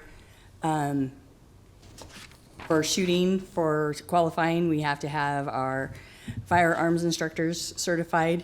So a lot of this is for certifications that we have to get our instructors that teach our other people trained to be able to do in-house training. And then the other of it is if we have some specialized training to go to for SWAT, if we have new SWAT members, to a SWAT training or to undercover drug training or stuff like that. And we bring in trainers to train for diversity and equity and de-escalation and stuff like that. So is the budget pretty much the same, that $60,000 benchmark placeholder for that, or has it gone up? Is it going down? It has been $60,000 for at least the last 3 budget cycles, I believe. Okay, so it's basically staying the same. Right. Okay, thank you. We haven't increased it. Any further questions? Nope, thank you. All right, thank you so much. Thank you. Wait a minute. I got it. There was a request to take a 5-minute break, so we'll take a 5-minute break while Lincoln Fire and Rescue gets settled.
Welcome back, and if you want to go ahead and kick us off, that'd be great. All right. Well, I'm Dave Engler, the fire chief for Lincoln Fire and Rescue. Good afternoon. I'm pleased to be here this afternoon to talk about how Lincoln Fire and Rescue is part of being a safe and healthy city. So our mission is to protect lives, property, and the environment through the highest level of professionalism while working effectively as a team with the community and the resources provided. And today we are going to talk about the resources provided to make sure that we can accomplish those goals. As you know, 2020 was a challenging year for Lincoln Fire and Rescue, as it was for everybody. The majority of our workforce, by the nature of their work, was unable to work from home. They had to come in every day and do the job. You can hear them out there doing it right now. Yeah, only a handful of our personnel were able to work from home. So the challenge for us was ensuring that we could keep people healthy and safe during that time period, especially a time period that, we weren't exactly sure how to do that, because if we did get a group of people sick, it could have an effect on our response and how we provide to the city. So while PPE supplies were high in demand, we had to be very cautious in how and when we used it, because we didn't know how long that supply chain was going to go. Our usage was monitored on a daily basis to make sure it was being used appropriately and not hoarded or not disposed of when it didn't need to be. And we decontaminated and reused items when possible. We implemented doorway triage. This helped ration the PPE and helped determine the level of PPE that was necessary per call. We experienced a dip in our call volume during the March and April timeframe, but we ended up with a 1% increase for the whole year at the end, so it picked back up. So far this year for 2021, though, our call volume is up about 9%. Which is higher than average. Now I'm hoping that maybe it averages out. We usually see about around a 2.5% to 3% increase. So this is pretty substantial right now. That's going to equal, if it continues on this, it's going to equal over 2,400 additional calls. That's significant. At the direction of our medical director, we changed some of our airway and breathing treatment protocols in accordance with expert recommendations to help limit the spread and exposure to the public and our personnel while they were providing patient care. These treatment protocols have now been restored back to our pre-COVID protocols. And our personnel did an excellent job of disinfecting our stations and apparatus multiple times per day to keep everyone healthy. But we also had outside contractors come in once a month and then as needed. So if we had someone that actually tested positive in a fire station, we'd bring in an outside contractor to really do a thorough cleaning of the facility. So during this last year, we submitted a SAFER grant for 15 additional firefighters. This grant would pay 100% of the salaries and benefits for 3 years, so there'd be no cost to us. We'd have 15 additional people out on the streets. If awarded, this grant will greatly reduce the need for overtime funding and improve the health and safety of our employees by not having them work so many hours that they're currently working to keep up with our staffing levels. And then, as we discussed, we're planning on using the payroll reimbursement funds to make much needed improvements to our facilities. As we've talked about, they are pretty run down and need to be updated. The concentration is going to be on health and safety and addressing gender equity issues within the facilities. We're focusing on promoting inclusivity through our internal department education and increasing our public education outreach throughout our community. Our department is almost 3 times the national average for women in the fire service. We're committed to continuing to be on the forefront in recruitment and improving this number. Our policies are currently being utilized as model policies for other organizations who are also attempting to make improvements in this area of their organization.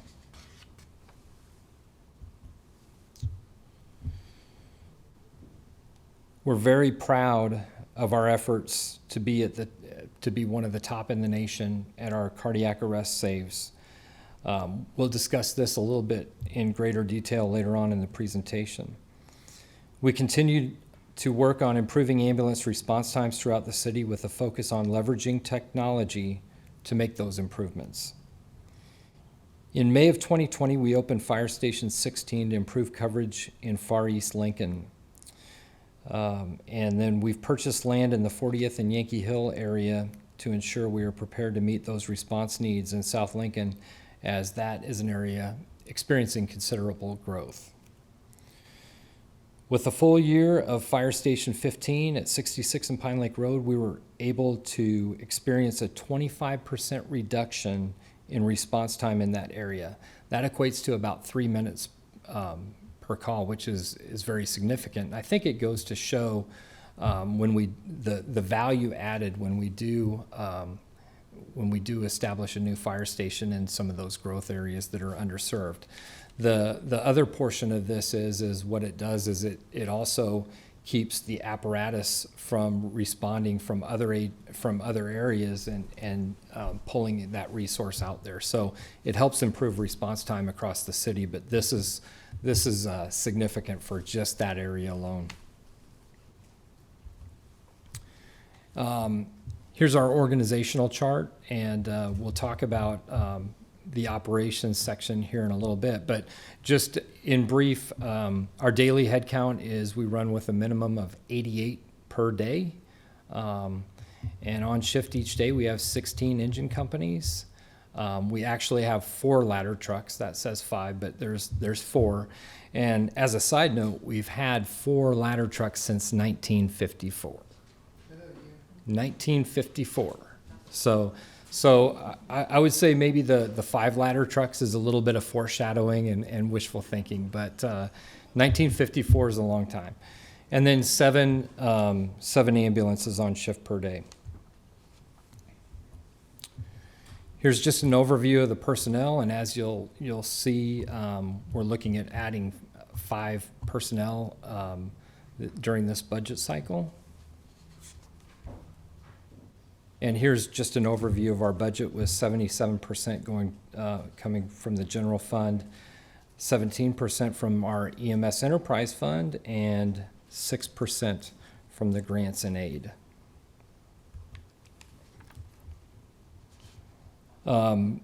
Here's a breakdown of our enterprise fund, and as you know, our enterprise fund is separate, and we run the EMS system on funds collected by user fees. So to our knowledge and everyone we've talked to, we're the only municipal fire department in the United States to do this 100% the way we do it. So budget additions for 21-22. We are excited to restore a second assistant fire chief position. We had 2 assistant fire chiefs up until the 2011-2012 budget, at which time we lost one. This assistant chief will oversee nearly 300 operational personnel, so approximately 100 per day they'll be responsible for. We will also be restoring an executive secretary position that we have not had since 2018. And then we'll be adding 3 firefighter positions, which will help us reduce overtime and will actually put a body in every seat on our apparatus if no one's off. Yes. When we look at our performance measures, this number can be a challenge, this 80%, because we don't have control as to when people actually discover a fire and call 911. But our goal is to contain the fires to the area of origin 80% of the time or better. So that's where the quick response comes in. And what this does is it ensures that we're able to reduce property and content damage, and then reduce the time it takes for the homeowner to get back in their home and pick up their lives and go on. Quick response equates to property saved. As shown on the graphic, we're able to exceed our goal in this area. So we're meeting the 98%, which is above the 95% that we're trying to meet. This is a remarkable number here. This is an example of the incredible work of our public safety dispatchers and members of our community that are willing to step up and do CPR when someone needs it. This number is incredibly high. The national bystander CPR rate is 40.2, and here in Lincoln this last year we were at 70%, even during a pandemic when people were kind of nervous about contracting that and everything. So this actually puts Lincoln at number 4 in the nation. Now this is going to be a number that's kind of difficult to maintain, but I think we do have the recipe for how to do it. As you can see, we've been able to accomplish that. And then, as I talked about earlier, we are very happy about and very proud of the numbers for being towards the top in the nation at cardiac arrest survival. So we're at 35%, and the national average is 29.2%. Our numbers were down a little bit because of some of the COVID issues that we experienced, but we're still well above that national average. And keep in mind, these are people that are clinically dead. And to be in this number, you have to walk out of the hospital with no deficit at all. So these are people that are able to go out, they're dead, and then they're able to get out of the hospital and function normally. That's a pretty impressive number right now. And then our ambulance response time. We've really concentrated on looking at our ambulance response times and how we can meet them. This chart shows ambulance response times, but we've also been experiencing the same as other units. So when I came a couple months ago to talk to you about performance measures, we weren't meeting those ambulance response times, and one of the things I said, why are we not meeting them? And so we started diving into the data, and what we found is we're actually doing way better than we're reporting, but there were some technology glitches that we were experiencing, and what happens is because the dispatch center is so busy, if someone calls on location, it may get missed if they forget to push the button of arrival on their MDT. So what happens is when, after a while, when dispatch sees that they're there, they'll just push that they've arrived. And so, yep. So what we've actually been doing, we've actually been doing a lot of education with our personnel. And what you'll see from the chart is once we discovered this, we dropped down in March and started educating people to 8:51 and then 8:45. And we're continuing that education piece. And then we also found that this was the same issue with our engine and truck companies. So we're going through and really educating our workforce on how to do these things right, and I think our response times will be considerably better. Now, with this drastic improvement, the new CAD that Chief Jackson talked about is going to be very important. And think about 25 years ago when your cell phone. Most of us 25 years ago had a bag phone. Do you remember the bag phone? If you were lucky, maybe you had a phone that was this big, looked like a brick. But that's the CAD we're using. It's 25 years old. And so this new CAD is going to be able to get us the closest unit dispatch, which is going to shave time off our response. And so I think as we implement all these things, we're going to see much better response times, not only for our ambulances, or what we call medic units, but also for our engine and truck companies. So we're at the end. Do you have any questions? Are there any questions? People people really had phones in bags? Hey. I'm just kidding. I actually did. Councilman Show. Okay. Thank you so much. All right, thank you. Have a nice day. Thanks so much.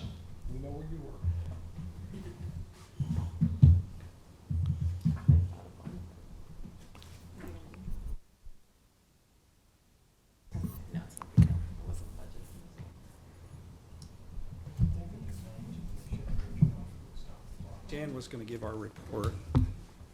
No, she didn't even hear that. Thank you so much for coming down. Sure. Well, council members, it's my pleasure to give you a budget request from Aging Partners. Let's see here. Let me get this right.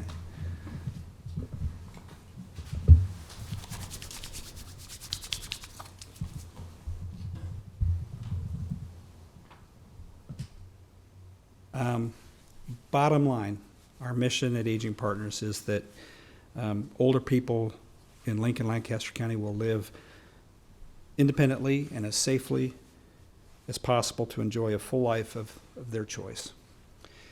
And we do a good job of that every day. Our employees do. So to break down our services that we provide at Aging Partners as a reminder, we provide food and programs that help reduce isolation, and we never have seen the level of importance that reducing isolation had until this last year. And I think people have come to realize what an impact social isolation has on seniors. We deliver food to the homebound. We do that in partnership with Tabitha, where some of our state and federal funding helps support the Tabitha program. But we also do some homebound delivery ourselves. We provide in-home services, which basically are chore services to help a senior live independently in their home. We get a lot of questions from the public on how to navigate the government programs and state programs to get benefits. And this is so important so that they can access the benefits that they need. And our employees, our professional employees, are trained to do that. And then we have one of the strongest healthy lifestyle programs in the region related to health and fitness programs for seniors. And that includes evidence-based training, which means that scientifically it's been proven those trainings have been proven to provide an impact, positive impact on those seniors.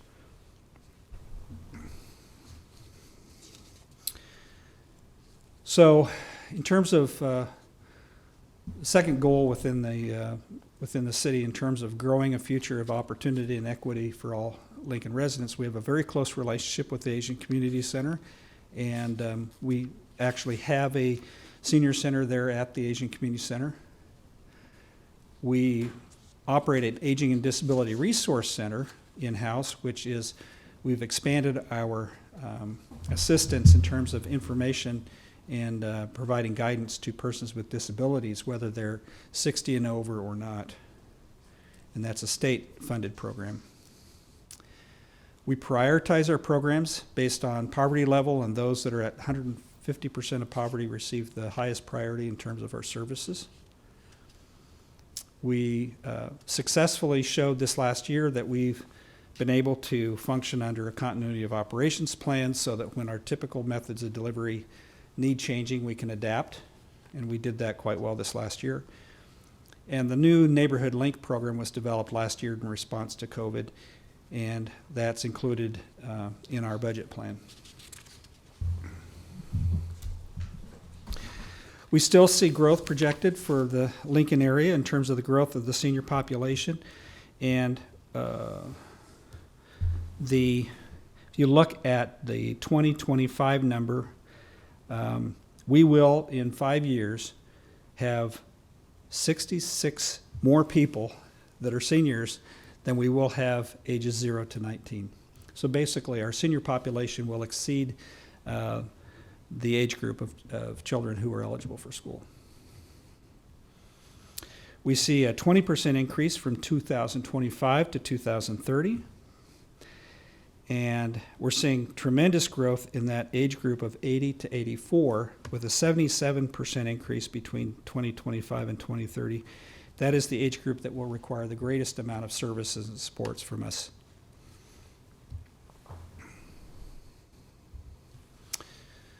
Moving to our operational goals, we are high performers in terms of our services compared to other AAAs in the country. I would just point out that on outcome number 2 there, where we are supporting vulnerable populations, that we survey our clients who receive our care management services. And our goal is that 90% of the citizens receiving that report that they have seen their situations improve. And this last year we performed at 97%. Under support of vulnerable populations, we say that Aging Partners will serve greater or equal to 50% of all Lancaster County citizens age 65 and over. And this is continuing to be a challenge and will remain a challenge as our senior population grows.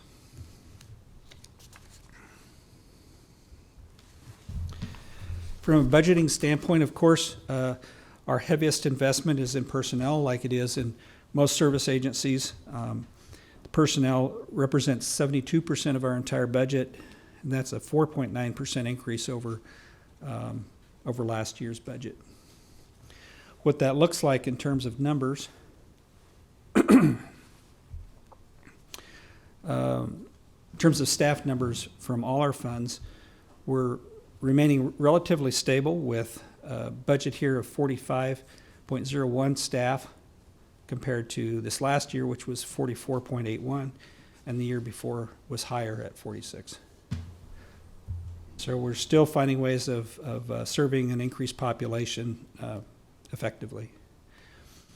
Some people don't know that we have a program called Medicaid Waiver that is totally state funded. It's not part of the city budget, and we have 25 Medicaid Waiver staff under that program. And that's about a $2.6 million program. Our benefit is that we get to support our operational and administrative costs to that program proportionately. When you look at our revenue sources, 48% is coming from general fund revenue, 8% from Lancaster County, and 35% from state and federal sources. The federal sources are seeing a 1% reduction per year from the Older Americans Act. The state funding has remained relatively stable, but we lobbied for an increase in that fund last year. We're able to get more state funding, and they're continuing that on their budget for subsequent years. So we're thankful for that. It hasn't kept up with increase in costs of operating from the past when they remain stable, but it's certainly not a step backwards. The Lancaster County support for aging is largely within the infrastructure of building and operating of our senior centers. And there's somewhat complex formula that the county and the city devised regarding that shared support.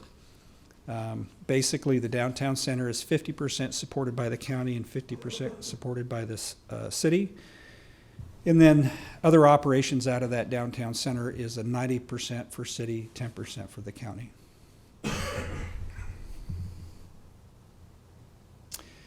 We've made modifications to the budget. Victory Park increases our operational costs by $89,000, and that is driven by the payment on the financing for the building through the COPS funds. We restored a 0.2 FTE for senior center work. We reduced it last year in an effort to cut expenses, and we found that was too deep of a cut. So we reinstated the 0.2 FTE. We looked at our support for Tabitha Meals on Wheels and what we contract for, and their billing for meals has been lower than the contract. And so opposed to budgeting based on the contract, we're budgeting based on historical use of that. So we've reduced $25,000 in home-delivered meal costs, we do not intend in any way of reducing the capacity to deliver those home-delivered meals. We just don't want to save that in the budget and not use it. We're restoring some software that we expected would be replaced by some state software. We've not been happy with the state software solution. It does not provide the solutions that we need, and so we're retaining the software that we thought we were going to replace. We're going to continue the Neighborhood Link program, and we believe the America Recovery Act funding will help pay for that program again this next year and possibly for 2 more years. And we've taken a change in how we advertise the programs. We already implemented this savings, and we're going to be using more human interest stories and digital media for advertising opposed to paid advertising through newspaper and radio. We're still doing some of that, but not to the extent that we had previously budgeted. So that's a very quick presentation on Aging Partners. I welcome any questions you have. Any questions at this time? I do. Councilwoman Ward? Thank you. Thanks, Director Jones. Sure. For your information. So just a couple questions to help me understand. Yes. NeighborLink, great new program in response to the pandemic. Clearly, you just mentioned the recovery funds. Yeah. You hope will sustain that the next 2 years, but there wasn't an amount with that. Do you know what to anticipate for costs? I think it's close to 22, isn't it? Annually? Yes. Okay, great. Yeah. Okay, thank you for that. That's a part-time position that's hired for that position. Okay, okay, and that's part of, will the recovery funds also pay for that position, or do we know? Yes, we believe so. That 22 is largely personnel costs. Okay. Yeah. That's We know we're going to be getting recovery funds, but the state hasn't released how much or specifically what titles we can use, but we're waiting. we're Yeah. confident. Good, Yeah. that's good. On your state funding, I got just confused. I'm sure it's me, not you, Sure, no. as they say. It's very confusing. Is it mostly the Medicaid waiver 1% to cover your staffing, or is it 1% through the American Aging Older Act, Acting Older Age Act, whatever? Sure. I always get that. So the federal program is called Older Americans Act, and that's passed through the state. But the federal dollars have been reduced 1% per year Right. over the last several years. Now, when the new census comes out, just like evaluation of the whole country, they're going to reassess that distribution of OAA money. And we don't know what impact that will have on us.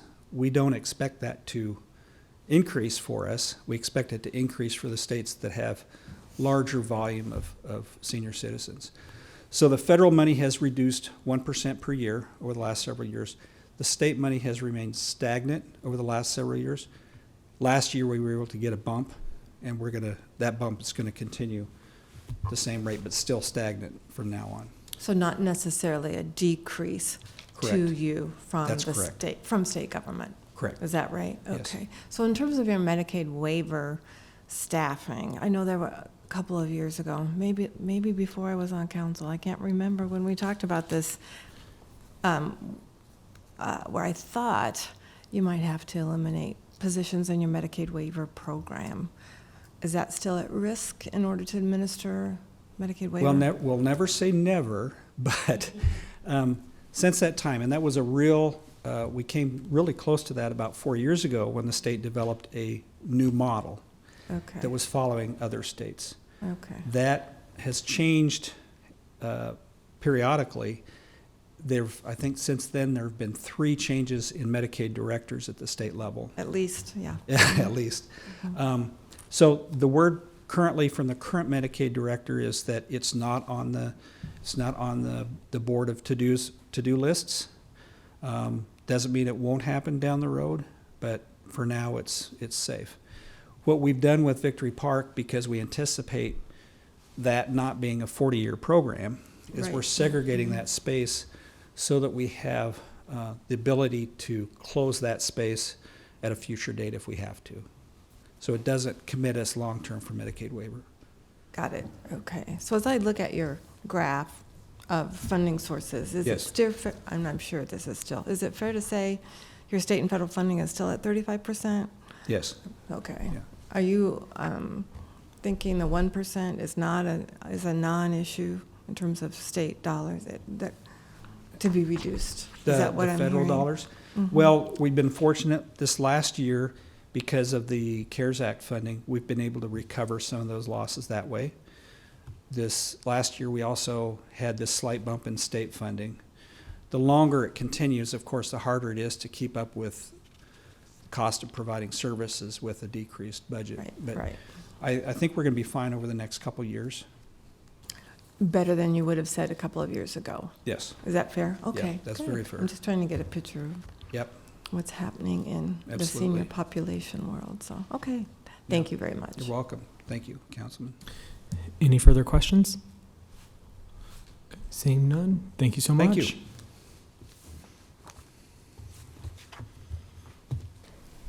Last but not least, we have Doug McDaniels with Human Resources.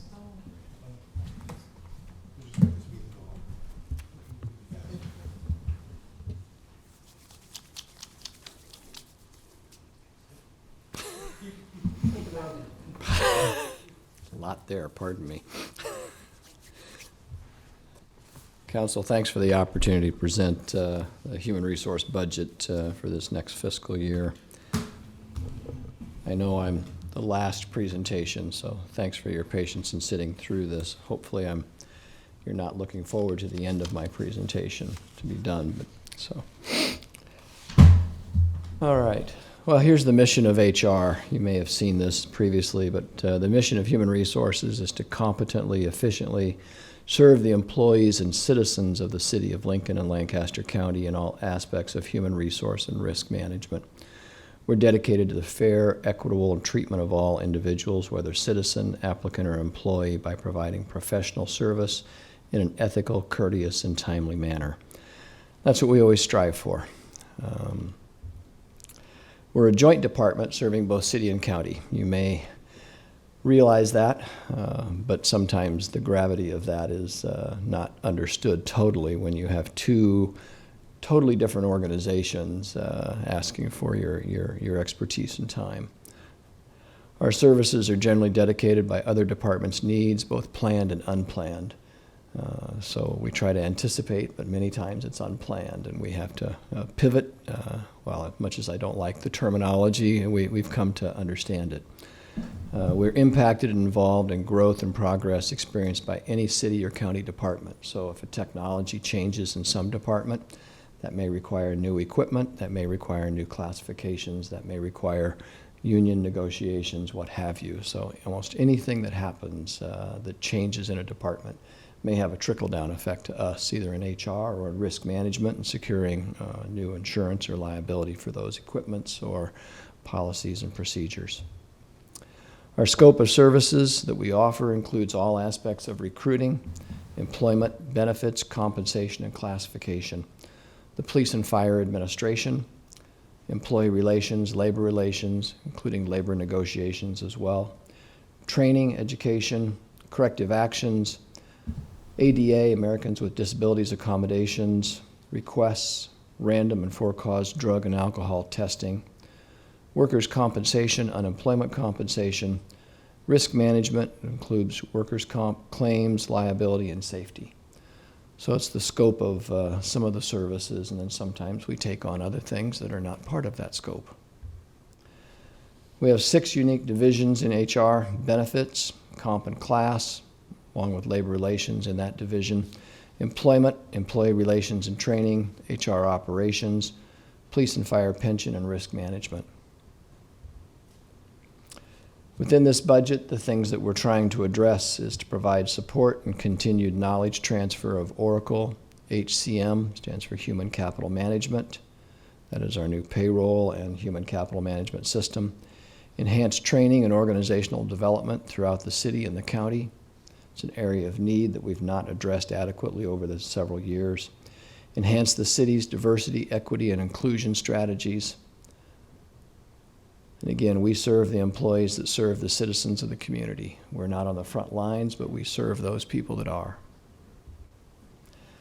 We've been extremely busy with the installation and the stabilization of Oracle HCM. I know that you're familiar with that. You've heard some of those anecdotal stories.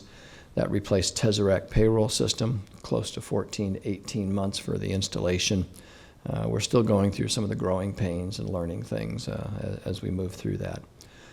HR staff is also actively involved in building a new documentation and tracking system for all equal opportunity complaints, EEO complaints, corrective actions, and ADA accommodation requests. So we're installing new software for that, and that's taking some work on our staff as well.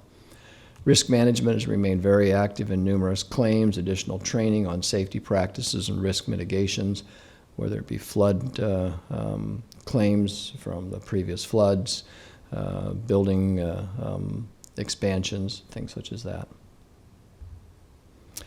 So our budget at a glance, I apologize for the smallness of that slide, but it shows just some of the funds that make up our budget as you go through.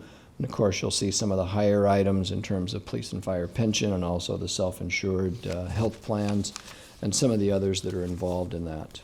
And then obviously the breakouts.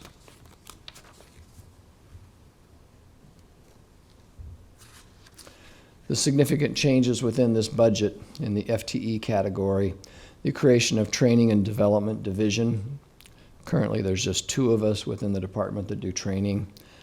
That is my coordinator and myself. Our time is at a premium, and so we don't have the time that we need to dedicate to a really robust organizational development plan for the city or the county. So 2 FTEs in that area. Additionally, 1 FTE to support diversity, equity, and inclusion, to support the mayor's One Lincoln initiative. This has been an ongoing issue for us to truly, as an organization, have a consistent approach to diversity, inclusion, and equity. An addition of 1 FTE to support and assist with Oracle HCM, which is a clerical support position. So adding 4 FTEs may seem like a lot. I want to give you some statistics that tend to justify that beyond just the needs. Risk management has 6 FTEs dedicated to the risk management function alone. So risk management is separate, if you will. That it remains unchanged. But 6 FTEs only do risk management for the city. Separately, HR has 15 FTEs dedicated to the full HR functions that we speak of. The HR to staff ratio is 0.52 per 100 employees. The national average, according to our professional organization, is 1.03 per 100 employees. So we're about half of the national average. Through this budget, adding 4 FTEs brings our ratio to 0.66 per 100 FTEs. No, incremental increases. But we do what we can, and we understand. So, risk management, just overview, provides service to the city, Lincoln Electric System, West Haymarket, Antelope Valley, Community Health Endowment. Risk management oversees all the liability claims, averaging 200 plus claims per year. Also the workers' compensation for the city and for Lincoln Electric, averaging 235 claims per year. So it's very active for those 2 FTEs basically involved in workers' compensation. Some of the liability exposures under risk management. Cyber liability, which we will see an increase in. We will see an increase in our insurance premiums as an aside. That's happening throughout the country, as you are well aware. Fiduciary liability, pollution liability, law enforcement, general liability, public official liability, auto liability, EMT medical professional liability, public transit liability, and last but not least, drone liability. So every time one of those drones goes up, we have liability. Insurance and contractual loss transfer, excess insurance for liability and workers' compensation, property insurance, all the properties that the city owns, crime and public dishonesty, auto collision and comprehensive, public officials and notary bonds, StarTran felonious assault, tenant user liability insurance, volunteer liability insurance. All of those things that compile to make a city operate are the things that we also have exposure for on a liability front. Employee benefits, I won't read all those. Those are the lists of all the benefits that we are involved in that take support. I have 2 FTEs that support that area along with myself.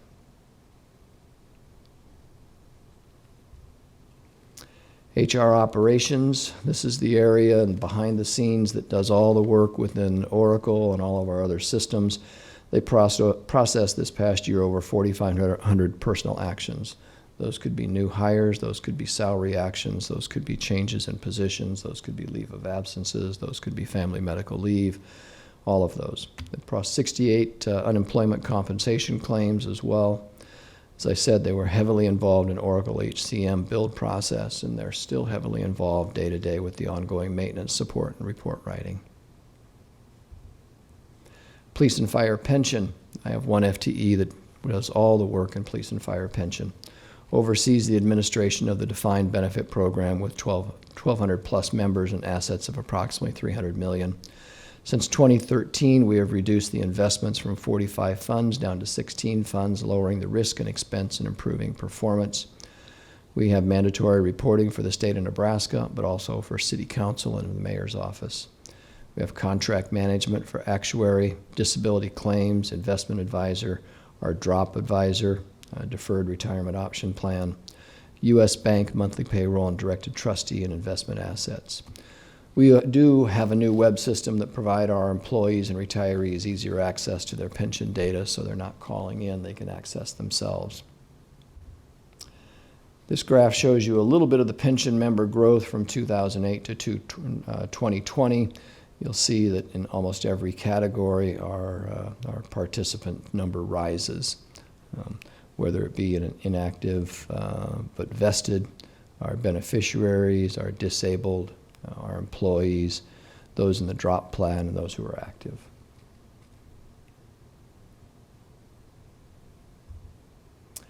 Our pension funding level has increased from 63.7% in 2015 to 77.6% this past August. However, I'll admit this is a slight decrease from the last year. We had some investment failures, obviously, in the markets, so we dropped a little bit. This triggers mandatory reporting to the state, which we were aware of. We have to be at 80% or above to avoid mandatory state reporting. But we still feel comfortable, not satisfied, but comfortable at 77.6. Compensation and classification. This small division, again, 40 classification audits for the 2020. This is when employees feel they're working outside of the parameters of their classification and feel like they want that to be reviewed and possibly changed. 50 plus classification revisions where things have changed within the classification due to technology or scope of practice. 30 plus individual classification comparability studies. An employee or a manager says, I would like this studied if I could. 25 market surveys completed with other cities or counties, Department of Labor. 10 union comparability studies for preparation for negotiations. And such, we're in city and county labor contract negotiations basically throughout the year anymore. In the employment division, recruitment and hiring activities, we hired 645 full-time and part-time city and county employees, even though we had a hiring freeze from between April and October of 2020. We conducted new employee orientation for all these new hires in the city and the county. In 2020, we focused on developing impactful and effective supplemental questions for each position, trying to eliminate unconscious bias wherever we could, trying to find the best candidates. We processed over 15,339 applications in 2020 alone. That includes scoring and creating what we call certified eligible lists for each opening. 535 drug and alcohol tests were performed in 2020, and exit surveys are conducted on all voluntary separations. We do promotional testing for these classifications and support these departments in this area. We have some new ones coming online with the county as well, with some testing that they want done. Employee relations for the city and county, 160 separate disciplinary actions over the past year. 20 written reprimand appeals, where those get appealed to my office if they feel it's been unjust, and we then go in and investigate. I do that personally. 10 investigations for sexual harassment, inappropriate conduct, EEOC and issues, grievances, arbitrations, and 7 reduction in force actions. Again, repeat of our mission, what we try to get done. I'll be happy to address any questions you may have. Are there any questions at this time? Councilwoman Raybold? I think it's just a correction. It's on our budget book on page 122. I think they just have reversed in the pie chart showing total expenditures.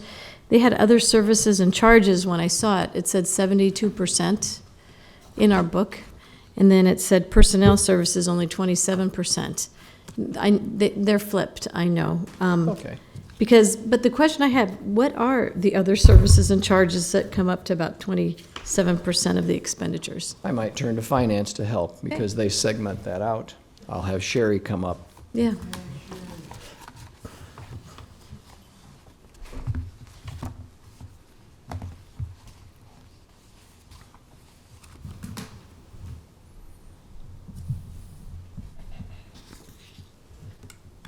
Good afternoon, Sherry Wolf, Budget Officer, and I got to catch up with where you are. Page Jan. 122 in the booklet that was given to us, bottom pie chart.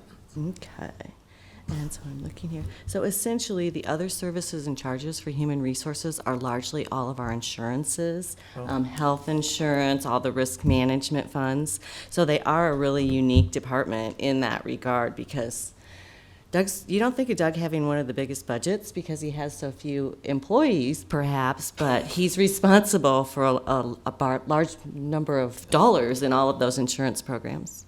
So the pie chart is incorrect. Is that right?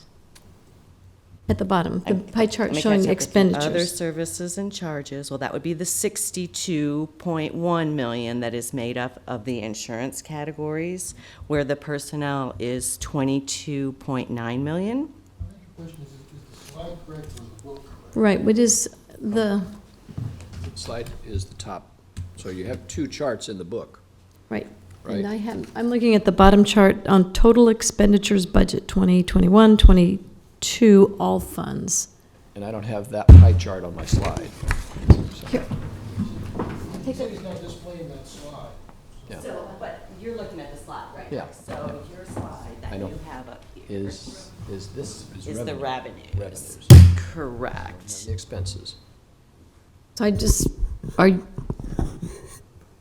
so just so I have a better understanding, are the personnel costs less than all the expenditures on insurance? Is that correct? Yeah, So that absolutely. is correct? Yeah, absolutely. Okay. Yeah, yeah. We're a small department from FTE standpoint, but we have a number of expenditures. Okay, that makes sense. Good question, Okay. thank you. No, it makes you very unusual. It does. Well, Not you personally, but there's. your department. It's not the first time I've heard this. Any further questions? That's very unique. All right, seeing no further questions, I would ask Mr. Carlson to come on up and wrap up and tell us what's next.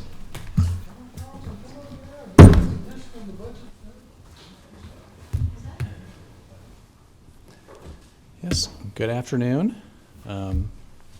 Just doing a wrap up for today, just pointing out again that budget team's been here and we've been trying to take good notes and record information. I know there's at least a couple things that we have some follow-ups to do and some stuff from previous meetings that we'll get back to all the council. And then we'll continue to have these discussions. I'm just going to flip forward just for the purposes of folks watching at home, just to kind of remind them. And this is all on the city website at lincoln.ne.gov. You can put budget in the search box for folks watching at home, and this will bring up the council calendar. And so between now and basically the middle part of July, council continues to do their analysis and their conversation and talking with budgets and gathering information. And we continue to work together, mayor's office and council, on the mayor's proposed budget. And the council will have a conversation in mid-July about any suggestions that they think in terms of tweaking the budget or any potential changes that they are interested in. And then vote on any potential changes that they want to bring forward, as you can see on these slides. The major thing for the public to pay attention to then is the public hearing that will happen in August, on Monday, August 2nd. And what the draft budget that they'll be reacting to will obviously be published before that, so they'll have a chance to look in depth. although the draft budget is up right now, and they can take a look at all that information right now and continue to contact any of the departments at the mayor's office, and we'll get them information the public might be interested in too. And then obviously the rest of the sequence that happens in terms of the hearing and feedback from the community, and any potential changes and final action on the budget in the end of August. So I just wanted to kind of frame where we were in our continuing, project to put together a budget that will invest in the community, what the community needs and wants in order to help deliver the services that they need. So we appreciate your time. Awesome. Any further questions? Okay, seeing none, thank you so much, and we will adjourn.